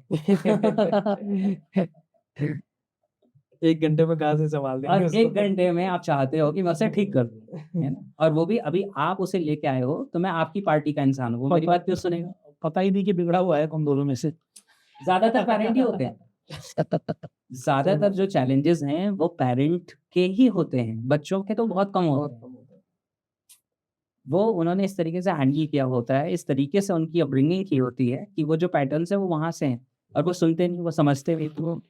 और लेकिन पेरेंट्स को तो ऐसा लगता है बच्चा कठपुतली है, मचा लो। हाँ, तो वैसा होता नहीं है। तो मुझे ऐसे सिचुएशन में क्या करना पड़ता है, क्योंकि कोई पेरेंट बच्चे को लेके आए और वो कह रहा है आप सर इसे समझाओ, तो बच्चे के लिए तो पहले मैं दुश्मन हूँ भाई। पेरेंट्स के खेमे का इंसान है, पेरेंट्स के साइड वाला इंसान है, मुझे समझाएगा। वो ब्लॉकेज लगा देगा, वो सुनेगा भी नहीं एक्चुअली में जब ऐसा हो। तो यहाँ मैं किसका यूज करता हूँ, मैं क्या करता हूँ, मैं कहता हूँ ठीक है आपने कह दिया, अब आप लोग जरा बाहर बैठे, मैं इससे बात करती हूँ। फिर मैं कहता हूँ यार देखो, तुम्हें एक बात बता रहा हूँ कि देखो वो तो तुम्हें समझते नहीं, वो तुम्हें बावले, मुझे पता है तुम्हारे साथ सब ठीक ठाक है, दिक्कत उनके साथ है, अब बताओ क्या दिक्कत है? तो वो अपने अंदर की बात अब वो बताता है, तब पता चलता है कि कहाँ चैलेंजेस हैं। तो फिर कुछ बातें उनको समझा सकते हैं, कुछ पेरेंट्स को समझा सकते हैं, तो ऐसे करके फिर चीजें ट्रांसफॉर्म हो रही हैं। कोई ऐसी इंटरेस्टिंग स्टोरी आपके जो इतने काउंसलिंग सेशन और ट्रेनिंग सेशन के बीच में रही हो, जिससे आपको इंस्पिरेशन मिली हो, या फिर बहुत बार बार वो स्टोरी आपके माइंड में आती हो? हाँ, ऐसे तो बहुत बहुत सारी हैं, एक दो बता देता हूँ। एक मेरा वर्कशॉप चल रहा था, 5 डे वर्कशॉप जो मेरी एनएलपी की होती है, वो वर्कशॉप चल रही थी। वो एक हस्बैंड वाइफ आए थे और हम लंच कर रहे थे उस समय। लेमन ट्री की बात है, ये आनंद विहार पे लेमन ट्री, हाँ जी। वहाँ पे ही हमारा वर्कशॉप चल रहा था। तो जो लेडी थी ना, जो वाइफ थी, हस्बैंड वाइफ दोनों मेरे साथ ही बैठे थे। एक टेबल पे, वो कॉर्नर पे बैठे, मैं सामने बैठा हुआ, हम लंच कर रहे हैं। तो मैंने रीड किया कि कुछ परेशान है। मैंने कहा क्या हुआ, आप लोग कुछ परेशान दिख रहे हो? तो उन्होंने बोला कि जो हस्बैंड थे, उन्होंने बोला कि जो वाइफ हैं इनकी कुछ हेल्थ के इश्यूज हैं, कुछ हेल्थ के चैलेंजेस हैं, जिसको बहुत समय से मैनेज कर रही हैं, और ये गायनोकोलॉजिकल कुछ इश्यूज हैं उनके, और डॉक्टर ने सर्जरी कह रखी है जो ये कराना नहीं चाहते और अवॉइड कर रहे हैं, लेकिन बहुत ज़्यादा दिक्कतें हैं। मैंने कहा अच्छा, मैंने कहा ठीक है। तो जबकि वो वर्कशॉप नहीं चल रही थी, लंच ब्रेक था, लंच ब्रेक खत्म हो गया। मैंने कहा ठीक है, मैं आपको एक टेक्निक कराता हूँ। मैं ये नहीं कह रहा कि इससे क्या हो जाएगा, लेकिन टेक्निक करके देखने में तो कोई प्रॉब्लम नहीं। सही मैंने कहा एक टेक्निक करके देखते हैं। तो मैंने उनको एक टेक्निक कराई, उसको कहते हैं एनएलपी की लैंग्वेज में कहते हैं कॉन्ट्रास्टिव एनालिसिस। क्या होता है कि हमारे बॉडी के जो सारे पार्ट्स हैं, हर पार्ट की कोई ना कोई फाइल होती है, माइंड के अंदर एग्जिस्ट करती है, ठीक है। जैसे हमारा हार्ट, अगर आप आंखें बंद करके अपने हार्ट के बारे में सोचेंगे तो कुछ इमेज सामने आएगी। मैं ये नहीं कह रहा कि आपके पास हार्ट की ही इमेज आएगी, मतलब it can be any animated image जो आपके माइंड में आ सकती है। आपके माइंड के लिए वो आपका हार्ट है, ठीक है, समझ आ रही है चीज। तो जब हमारा बॉडी का कोई पार्ट हेल्दी होता है तो उसकी इमेज अलग होती है, जब हमारी बॉडी का कोई पार्ट अनहेल्दी होता है तो उसकी इमेज अलग होती है। कभी भी आप सोच के देख लीजिए, छोटे छोटे बच्चों के साथ हम कई बार ऐसा एक्सपेरिमेंट करते हैं, जैसे अपनी डॉटर के साथ कभी कभी मैं करता हूँ। जैसे उसने बोला कि पापा पैर में दर्द हो रहा है, तो मैं बोलूँगा बेटी जरा आंखें बंद करो, आंखें बंद करेगी। मैं कहूँगा कि अब एक काम करो, जरा अपने लेग को इमेजिन करो और जो पेन है वो किस कलर का दिख रहा है जहाँ पे, तो वो बोलेगी कई बार रेड कलर। तो मैं बोलूँगा अच्छा ठीक है, चलो इसको इमेज को साइड करो, हटा दो, आंखें खोलो, इधर उधर देखो। अच्छा अब आंखें बंद करो, अब बताओ अगर ये ठीक होता तो किस कलर का होता। अब वो कह रही है स्किन कलर। तब मैं क्या कहता हूँ कि नाउ क्लोज योर आइज, एक काम करो, अब जहाँ पे वो पेनफुल था आपका रेड कलर था, आप देखो कि उसका कलर रिप्लेस हो रहा है and it is converting into skin colour. अब आपने क्या किया, माइंड के अंदर उस फाइल को चेंज कर दिया। और हमारा माइंड, जैसे मैंने आपको बोला, your behaviour is consistent to the images of your mind. तो आपके मन के अंदर की फाइल बदल गई, फाइल की इमेज बदल गई, तो आपका रिस्पॉन्स भी बदल जाता है, आपकी बॉडी हीलिंग स्टार्ट कर देती है और मैजिकल चेंज दिखता है। ये तो मैंने बहुत छोटे वाली चीज बताई। उनके साथ मैंने क्या किया, तो उनके साथ जब मैंने इंटरेक्शन किया तो मैंने बोला कि ठीक है, अब मुझे पता नहीं, उन्होंने सिर्फ इतना बोला है गायनाकोलॉजिकल प्रॉब्लम, मुझे नहीं पता गायनाकोलॉजी का, मुझे एबीसीडी भी नहीं आता, ठीक है। ये अलग बात है कि आज मेरे पार्टिसिपेंट में ऐसे डॉक्टर्स हैं जो लोगों का कैंसर भी रिवर्स कर चुके हैं, और स्पेशली डॉक्टर श्वेता तिवारी और डॉक्टर मंगेश, ये दोनों लोगों का नाम मैं लेना चाहूँगा। ये वाराणसी में है। डॉक्टर मंगेश ने अपनी प्रैक्टिस छोड़ दी है। डॉक्टर श्वेता तिवारी जो हैं वो अभी भी गायनोकोलॉजिस्ट और ऑब्स्ट्रिशियन दोनों थी। अभी उन्होंने डिलीवरी वाला पार्ट छोड़ दिया है, सिर्फ जो मेडिसिन लिखने वाला काम होता है वो करते हैं, और बाकी दोनों मिलके हीलिंग कर रहे हैं, हीलिंग पे काम कर रहे हैं। और कैंसर 4th स्टेज का कैंसर अभी उन्होंने रिकॉर्ड्स में रिवर्स करके 0 कर दिया। क्या है ना, तो ऐसे amazing through NLP, through NLP in science of mind, मतलब ओके, उसमें एनएलपी भी है, होपोनोपोनो भी है, हुना भी है, मतलब और भी जो चीज एनएलपी देखिए कोर है। जब इसके बारे में बात करेंगे तो और बात ठीक है। करेंगे। तो अब मैं देखो, मैं तो डॉक्टर नहीं हूँ ना, वो तो डॉक्टर हैं, वो तो अलग तरीके से चीजों को समझते हैं। नाउ डू समथिंग, आप अपने आंखों के सामने वो वाला पार्ट लेके आइए जिस पार्ट में प्रॉब्लम। तो उन्होंने बोला कि ठीक है सर, और ये रेस्टोरेंट में लंच टेबल पे चल रहा है, ओके लंच कर रहे हैं। बोला ठीक है, आंखें बंद की, उन्होंने अपने पार्ट को सामने इमेजिन किया। मैंने कहा कि what is the colour of this part, ये ब्लड रेड कलर। मैंने कहा अच्छा। अब देखिए क्या होता है, माइंड के अंदर जो फाइल क्रिएट होती है उसमें 3 इंग्रेडिएंट्स होते हैं। There are 3 basic ingredients, visuals, audios and feelings. हाँ जा वीडियो, ऑडियो एंड फीलिंग। हम फीलिंग को के कहते हैं, काइनेस्थेटिक कहते हैं एनएलपी की लैंग्वेज में। अब समझिए, मैंने उनको बोला ठीक है, तो मुझे तीनों इंग्रेडिएंट चाहिए थे। मैंने पूछा विजुअली क्या है, तो उन्होंने बताया कि मेरे माइंड में आँख के सामने एक पार्ट है। मैंने कहा उसका कलर क्या है, बोले ब्लड रेड कलर है, बहुत डार्क है, ऐसा ऐसा है। मैंने कहा अच्छा ठीक है, ओके। अब अगला सवाल सुनिएगा, ये बहुत इंपॉर्टेंट है, ऑडियो। मैंने कहा what you are saying to this part of you, आपके मन में आप अपने इस पार्ट को क्या कह रहे हैं, ठीक है। तो उनका जवाब था कि आई हेट यू, मुझे तुमसे नफरत है, तुम मुझे इतना पेन दे रहे हो, तुम मुझे इतना परेशान कर रहे हो। मैंने कहा okay, what your part is saying to you, आपका पार्ट आपसे क्या कह रहा है। मुझे गाली मत दो। हाँ, तो वो पार्ट क्या कह रहा है कि I am part of you, why you hate me so much, मुझे क्यों इतना आप नफरत करते हो, मैं आपका ही पार्ट हूँ। ये सारी चीजें, ये अब देखो एक्चुअली कोई कह नहीं रहा है, लेकिन you are exploring the files of your mind, समझ आ रही है, दिमाग में स्टोर्ड है। हाँ। उसके बाद feeling, kinesthetic, what do you feel for your part, what your part feels for you, समझ आ रही है। ये 3 मैंने उनसे इस बार समझा। फिर मैंने उनको बोला कि ठीक है, नाउ ओपन योर आइज, आंखें खोलो, उस फाइल को साइड कर दो, चारों तरफ देखो। इससे हमें स्टेट ब्रेक करने के लिए करते हैं, मनोदशा, स्टेट मीन्स मनोदशा, तो मेंटल स्टेट चेंज हो गई। फिर मैंने उनको कहा कि ठीक है, नाउ एक काम करो, close your eyes, now just imagine, ये मैंने मतलब डायरेक्ट इम्प्लीमेंटेशन कराया था स्पेसिफिकली कॉन्ट्रास्टिव। देखो एनएलपी एक ऐसा साइंस है जो हमें सारे टूल्स दे देता है। बहुत सारे लोग क्या होते हैं कि टेक्स्ट बुक एनएलपी फॉलो करते हैं कि एनएलपी की टेक्निक में जैसा लिखा है बस हम स्टेप वैसे ही चलेंगे, उतने में तो सामने वाले की स्टेट ब्रेक हो जाएगी। वैसे नहीं होता, सामने वाले पर्सन के अकॉर्डिंग। इसीलिए एनएलपी में अगर आप सही तरीके से एनएलपी जानते हैं तो it is all about subjective experience. Person to person चीज़ें अप्रोच बदल जाती हैं, टेक्निक्स बदल जाती हैं। इसलिए मैं अपने ट्रेनिंग प्रोग्राम्स में कहता हूँ मैं आपको एनएलपी की स्पेसिफिक टेक्निक्स तो सिखाता हूँ, लेकिन मैं आपको ये सिखाता हूँ कि आप खुद से टेक्निक कैसे बना सकते हो। आप डिपेंडेंट नहीं रहोगे कि मुझे 5 टेक्निक आती हैं एनएलपी की, मुझे 10 टेक्निक आती है। आपको 10,000 भी आ सकती हैं, आप खुद बना सकते हो। फिर मैंने क्या किया, मैंने कहा कि now bring that part back, उस पार्ट को वापस लेके आओ आंखों के सामने। आप किसी में बिलीव करते हो, किसी गॉड में, किसी गुरु में, यूनिवर्सल पावर्स में, किसी में? हाँ। मैंने कहा नाउ जस्ट इमेजिन कि पूरे यूनिवर्स से वो सारी ब्लेसिंग्स आ रही हैं आपके उस पार्ट की तरफ, and its colour is changing to the colour which if the part was healthy it should have that colour. यानी कि इसका कलर बदल के वो हो रहा है, ये हेल्दी और हेल्दी कैसा होगा। अब उनको, और एनएलपी में एक चीज होती है उसे हम कहते हैं एंकरिंग।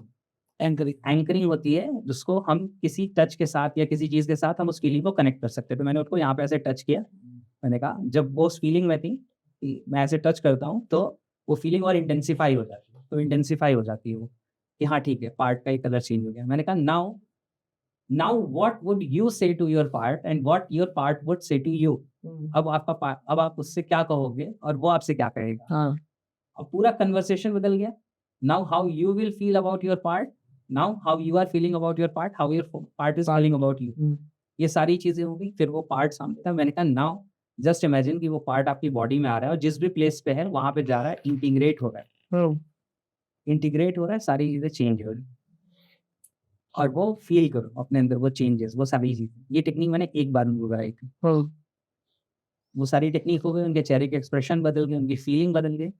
उसके बाद मुझे उन्होंने कहा कि sir in 1 month I will call you and I will give you feedback, क्योंकि मुझे पता चल जाएगा कि क्या हो रहा है। और उसके बाद उनका कॉल आया, उन्होंने बोला सर सर्जरी की जरूरत नहीं है। वाह, वो चीजें चेंज। रियलिटी में ऐसा होता है। रियल अब ये क्योंकि पॉडकास्ट से मैं नाम नहीं बता सकता, राइट, लेकिन अभी भी वो टच में है। उन्होंने उसके बाद जो एक लेटर काइंड ऑफ लिख के मुझे भेजा था इमोशन से भरा, वो मेरे पास आज भी रखा हुआ है। वो हस्बैंड वाइफ आज बहुत साल पहले की बात है, आज भी टच में है।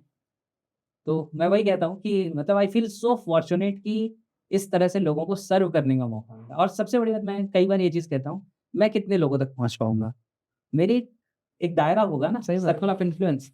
लेकिन जो मेरे पार्टिसिपेंट हैं उनको मैं यही चीज़ कहता हूँ कि we all can create chain reaction. मैं आप लोगों तक पहुंच रहा हूँ, आप कितने लोगों तक पहुंच सकते हो? मल्टीप्लाई होगा। अब अलग अलग कंट्रीज में कितने लोग हैं, कोई कहीं बैठा है, कोई पाकिस्तान में बैठे हुए हैं पार्टिसिपेंट, वो वहां पे लोगों को हील कर। क्योंकि जब हम एक अच्छी चीज को समझ रहे हैं और ट्रांसफॉर्मेशन क्रिएट, और दिस ट्रिक, मतलब मैं कई बार कहता हूँ कि एनएलपी से क्या होता है कि इतने फास्ट चेंजेस आ जाते हैं, पता नहीं चलता हमें, लेकिन ये पॉसिबल है। जैसे मैं कभी, वो क्या है ना, लोगों के बिलीफ को ब्रेक करना मुझे मजा भी आता है ना, आसान होता है। बस सही सवाल आप पूछ देना। जैसे कोई कहता है सर मैं तो डिप्रेशन में हूँ, 5 साल से दवाई खा रहा हूँ, अभी तक मेरा डिप्रेशन ठीक नहीं हुआ, एनएलपी से हेल्प मिलेगी? मैं कहता हूँ अच्छा एक बात बताओ, डिप्रेशन में जाने के लिए कौन सी दवाई खाई थी? Answer is none. तो मैंने कहा नेगेटिव सोच के अगर आप डिप्रेशन में चले गए तो नेगेटिव को तोड़ के पॉजिटिव सोच के उससे बाहर क्यों नहीं आ सकते? मैंने कहा फिर भी मेडिसिन का एक लेवल तक जरूरत हो सकती है, उसके लिए आप साइकेट्रिस्ट की help low. I am not psychiatrist, लेकिन माइंड की प्रोग्रामिंग को कैसे ट्रांसफॉर्म करना है वो तो आपका मेरा एनएलपी कोर्स से ही हो जाएगा। मेरे नवाजिश करके मेरे पार्टिसिपेंट हैं, यूके में है वो। कई साल पहले उन्होंने मेरा, उस समय वो डिप्रेशन में थे और बहुत सारे चैलेंजेस थे, सारी चीज़ों से बाहर निकल के अब उन्होंने वहाँ पे अपना बिजनेस सेटअप कर लिया, एक इंटरनेशनल बिजनेस कर रहे हैं, 2 गाड़ियाँ खरीद ली, अपनी पूरी फैमिली लेके वो अच्छे से जी रहे। आज भी मैसेजेस आते हैं, सारी चीज़ें। तो डिफरेंसेस हैं, क्योंकि मैं वही कहता हूँ ना कि आप समझो इस चीज़ को, हम इस माइंड के साइंस को नहीं समझते, कितनी सारी चीज़ें हमने अपने माइंड में करप्ट कर रखी हैं। और ऐसा नहीं कि आप करप्ट करना चाहते हो, आपको ये टूल्स ही नहीं पता कि इसे ठीक कैसे कर सकते हैं। ग्रेट, सही बात। तो अगर आप इस साइंस को समझ लो, आप चीजें बदलना शुरू कर दो। जो आज मैंने आपको पेन वाला बताया है, जस्ट चेंज द कलर, आप देखिए आपको तुरंत डिफरेंस फील होना शुरू हो जाएगा, बहुत सारी चीज़ों में चेंजेस आते न्यूज़ हैं। सुन के ऐसा लग रहा है कि आप इस दुनिया से दर्द गायब कर सकते हैं। डेफिनेटली कर सकते हैं, हम सबके अंदर वो पावर है। मैं नहीं कर सकता, हम सब कर सकते हैं अपने अंदर के चेंजेस क्रिएट करके, इग्नाइट करके, और उसमें ऑटोमेशन डाल तो सकते फिर हैं। दवाइयाँ क्यों लेते हैं लोग? आपको बताता हूँ, जो मैं अभी डॉक्टर श्वेता तिवारी की बात बता रहा हूँ, हुँ, उन लोगों ने अभी कुछ समय पहले एक वेबिनार किया था। हुँ, उस वेबिनार करने के बाद डॉक्टर्स ने उनको रिक्वेस्ट किया कि जो साइंस आप कर रहे हो, वो साइंस हम भी सीखना चाहते हैं, आप अपना कोर्स लॉन्च करो। 11-12 अक्टूबर को लॉन्च करने वाले थे, आई थिंक अभी लॉन्च हो गया होगा ओके। उनका कोर्स। क्योंकि डॉक्टर्स ने कहा कि हम जो कन्वेंशनल ट्रीटमेंट है, उस ट्रीटमेंट से हम सिम्पटम्स को ठीक कर पा रहे हैं, डिजीज़ेज़ को ठीक नहीं कर पा रहे। कई बार डिजीज़ेज़ वापस आ जा रही है, हुँ, लेकिन आप डिजीज़ेज़ को ठीक कर दे रहे हो, तो आप क्या कर रहे हो ऐसा? तो वो कर रहे हैं और लोग नहीं कर रहे। तो दिस इज़ पॉसिबल, क्योंकि अब देखो क्या है कि एक पूरी फार्मा इंडस्ट्री है, एक पूरा मेडिकल इंडस्ट्री है जो चलती है दवाओं पे, ट्रीटमेंट। इसका एक एग्जांपल आपको बता देता हूँ, उससे ये चीज़ें क्लियर हो जाएँगी। हिप्नोथेरेपी होती है ना, हुँ, तो एग्ज़ैक्टली मुझे नाम 100% याद नहीं है, शायद डॉक्टर जेम्स वॉल्टर थे, मुझे एग्ज़ैक्टली याद नहीं है। जब वर्ल्ड वॉर वाला टाइम था, तो ये ब्रिटिश डॉक्टर थे, इंडिया में थे, और जो सोल्जर्स थे इंडिया के, जिनको कहीं गोली लग गई, चोट लग गई, कुछ ऐसा हो गया, उनकी सर्जरी करनी होती थी, तो उस समय उनके पास एनेस्थेटिक्स नहीं होते थे, एनेस्थीसिया देने के लिए। तो वो हिप्नोसिस का यूज़ करके वो लोगों की सर्जरी करते थे, हुँ, ठीक है? उनकी एक बुक भी है, आप चाहेंगे तो मैं बाद में आपको उसका नाम वगैरह लिख के भेज दूँगा। अभी भी बता दीजिए अगर याद को नहीं फायदा हो जाए। एग्ज़ैक्टली नहीं, अब उनकी बुक से इसलिए फ़ायदा नहीं होगा क्योंकि उनकी जो हिप्नोथेरेपी थी, हाँ, वो उस समय की थी, आज से 100 साल पहले की, बहुत ओके। पुरानी, अब तो बहुत फ़ास्ट हो गई है, तो हम बहुत जल्दी चेंजेस क्रिएट कर सकते हैं। एनएलपी भी जब डेवलप किया गया था, तो हिप्नोसिस को स्टडी करके डॉक्टर मिल्टन एरिक्सन को कहा जाता है father of modern hypnotherapy. Okay, उनको स्टडी करके उनकी जो जो सबसे ज़्यादा क्वालिटी स्किल्स थी, उनको इंटीग्रेट कर लिया गया था एनएलपी में। तो एनएलपी में हिप्नोसिस के सारे रिजल्ट्स हैं, बस फास्ट है। हिप्नोथेरेपी में सुलाना पड़ता था इंसान को, हुँ, बहुत रिलैक्सेशन में, एनएलपी में जागे-जागे कर सकते हैं, अच्छा, है ना? तो अब क्या है, वही मैं आपको बता रहा था कि उन्होंने क्या किया कि उन्होंने बिना एनेस्थीसिया के लोगों की सर्जरी की और लोगों को ठीक किया हिप्नोसिस को यूज़ करके। हुँ, जब उन्होंने अपनी इस चीज़ को आगे शेयर किया या इसको पॉपुलर करने की कोशिश की, तो उसी समय जो एनेस्थीसिया ड्रग्स की तरह, यानी कि दवाओं की तरह आ गई थी, उसकी वजह से इनकी सारी चीज़ों को सप्रेस कर दिया गया, दबा दिया गया। क्यों? क्योंकि इनकी चीज़ों से एक मैसिव बिज़नेस नहीं खड़ा होगा, लेकिन हुँ, उससे, एनेस्थीसिया से मैसिव बिज़नेस खड़ा हो सकता है। तो लेकिन अगर हम खुद ज़िम्मेदारी ले लें, तो हम बहुत सारी ऐसी चीज़ हैं जहाँ पे हम अपने आप को ठीक कर सकते हैं, चेंजेस क्रिएट कर सकते हैं। ग्रेट। ये तो मैंने कई लोगों से सुना है कि बड़ी-बड़ी बीमारियाँ ठीक होती हैं, मतलब इससे लोग अपनी लाइफ़ को बिल्कुल चेंज कर कल रहे मैं हैं, एक सब बुक ट्रांसफ़ॉर्म पढ़ा कर था, रहे मैं हैं। आपको बताता हूँ। उसमें ना यही जो आप डिफरेंस है ना, तो इन सारी चीज़ों से लाइफ बड़ी ट्रांसफॉर्म होती है, ठीक है? But people are so lazy and उनको चाहिए क्विक ये चीज़ें। जैसे डिप्रेशन दवाइयों से भी सही होता है, डिप्रेशन मेडिटेशन, एनएलपी से भी सही हो सकता है। बट स्टिल मेडिटेशन और एनएलपी का जो बिज़नेस है, वो बहुत कम है। बट एक डिप्रेशन की जो टैबलेट आती है, उसका बिज़नेस $1 बिलियन वो बिज़नेस है ना, ये difference- बिज़नेस नहीं है। नहीं, ये भी बिज़नेस ही है एक हाँ। तरीके से, मतलब पीपल आर ट्राइंग कि ये बिज़नेस बने, लोग ज़्यादातर इसके बारे में अवेयर हो। बट द प्रॉब्लम इज़ कि जो पर्सन है खाने वाला, उसको क्विक एक्शन चाहिए, उसको क्विक तरीके उसके वाली पीछे चाहिए। रूट कॉज वो शेयर करता हूँ आपके साथ। देखिए 2 चीज़ें होती हैं, एक होता है एक्टिव, एक होता है पैसिव। दुनिया में मैक्सिमम लोग पैसिव वे में जीना चाहते हैं। एक्टिव वे में जीने के लिए ज़िम्मेदारी खुद लेनी पड़ेगी। वो नहीं है बस, तो लोग क्या करते हैं, वो ज़िम्मेदारी चाहते हैं, ये डॉक्टर ले ले, वो सर्जरी ले ले, ये गोली टैबलेट ले ले, ये इंजेक्शन ले ले, ये मुझे ठीक कर दे।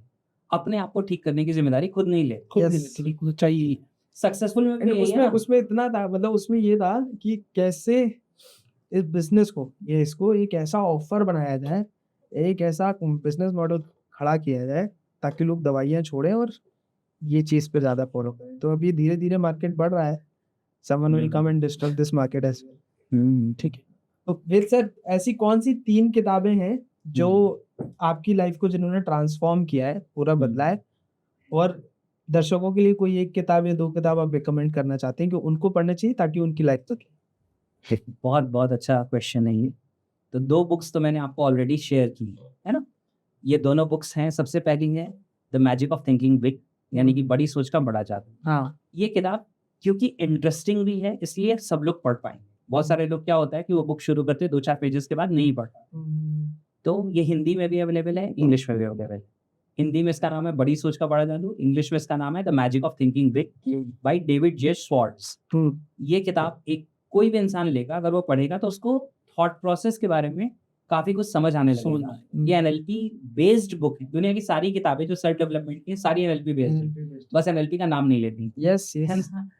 तो सारे ट्रेनर्स सारे कोचेस एनएलपी यूज करते हैं, बहुत सारे इसका नाम नहीं लेते। सारी हाँ जी। सारी सेलिंग जो है वो एनएलपी बेस्ड है। आज बिल्कुल। कुछ कोई भी बिजनेस मॉडल है सारा एनएलपी बेस्ड है। बिल्कुल। तो पहली बुक ये है जो पढ़नी चाहिए। दूसरी है how to win friends and influence people, यानी कि लोक व्यवहार। क्योंकि देखिए क्या होता है ना, हम मशीन्स के साथ नहीं डील करते दुनिया में, हम लोगों के साथ डील करते हैं। एग्रीड। और अगर हमें लोगों के साथ इंटरेक्शन कैसे करना है, बात कैसे करनी है, रैपो कैसे स्टैब्लिश करनी है, बॉन्डिंग कैसे बनानी है, अगर हमें ये चीज़ें नहीं पता तो हम अपनी ज़िंदगी में बहुत ज़्यादा सक्सेसफुल नहीं हो सकते, बहुत ज़्यादा आगे नहीं बढ़ सकते, क्वालिटी ज़िंदगी भी नहीं जी सकते। आप बहुत पैसा कमाते हैं लेकिन आपके आसपास के लोगों के साथ ही आपके रिलेशन खराब है, कोई आपको पसंद नहीं करता, तो आप वो पैसा लेके क्या करेंगे? सही बात है। प्लेट्स में रख के खाएंगे तो है नहीं, डॉलर के Relax rate सही बात की तो। और तीसरा जो एनएलपी बेस्ड एक किताब है जो पढ़नी चाहिए वो है unlimited power bye Anthony Robbins या टोनी रॉबिन्स। ये किताब भी बहुत अच्छी है। Unlimited power. अनलिमिटेड पावर इतनी मोटी किताब है लेकिन छोटी है, ऐसा नहीं बहुत बड़ी है। लेकिन उस बुक की खास बात ये है कि उन्होंने एंथनी रॉबिन्स या टोनी रॉबिन्स को आज पूरी दुनिया जानती है। जब मैं उनके सेमिनार में गया था 2016 में आई गेस, यूपीडब्ल्यू। हाँ, unleash the power within Singapore में। तो उस सेमिनार में सिंगापुर एक्सपो में करीब 13,000 लोग थे अंडर वन रूफ, पूरी दुनिया से आए थे। यस। तो इस समय दुनिया के वो सबसे बड़े ट्रेनर हैं, बिगेस्ट ट्रेनर हैं। तो उनके पीछे जो साइंस काम करती है वो एनएलपी है। और अब वो एनएलपी का नाम कम लेते हैं क्योंकि उनको अपने आप को एस्टैब्लिश करना है। करेक्ट। लेकिन उनकी सारी चीज़ों में बहुत गहराई से एनएलपी इंटीग्रेटेड है। उनकी चीज़ें वर्क इसलिए करती हैं क्योंकि उनको एनएलपी की गहरी समझ है। और अनलिमिटेड पावर उनकी शुरुआत के दिनों में लिखी गई 2 किताबों में से एक है। उन्होंने एक लिखी थी awaken the giant with in और एक लिखी थी अनलिमिटेड पावर। तो अनलिमिटेड पावर दोनों ही किताबें पढ़ने जैसी हैं, लेकिन क्योंकि आपने 3 किताबें पूछी तो मैं 2 बता चुका हूँ, तीसरी आपको बता रहा हूँ अनलिमिटेड पावर। तो अनलिमिटेड पावर में उन्होंने एनएलपी की कई ऐसी चीज़ें लिखी हैं जो इंसान वहाँ से सीख के अपनी ज़िंदगी में इंटीग्रेट कर सकता है, इम्प्लीमेंट कर सकता है। तो वो एक तरीके से कैसा है, एप्लीकेशन मैनुअल जैसी है, अप्लाइड बुक है एनएलपी की। क्योंकि एनएलपी को हम कॉन्सेप्चुअली पढ़ते हैं तो वो कॉन्सेप्ट जैसे लगेगी, लेकिन अगर अप्लाइड हम पढ़ेंगे, एप्लीकेशन बेस्ड पढ़ेंगे तो समझ आएगा कि अच्छा हम ऐसे चेंजेस कर सकते हैं, ऐसे ट्रांसफॉर्मेशंस कर सकते हैं। तो उसमें बहुत अच्छे अच्छे चैप्टर्स और पढ़ने जैसे, ये 3 किताबें पढ़नी चाहिए। एनएलपी में टेक्निक्स बहुत सारी हैं। हाँ। जैसे एंकरिंग आपने बताया है। हाँ।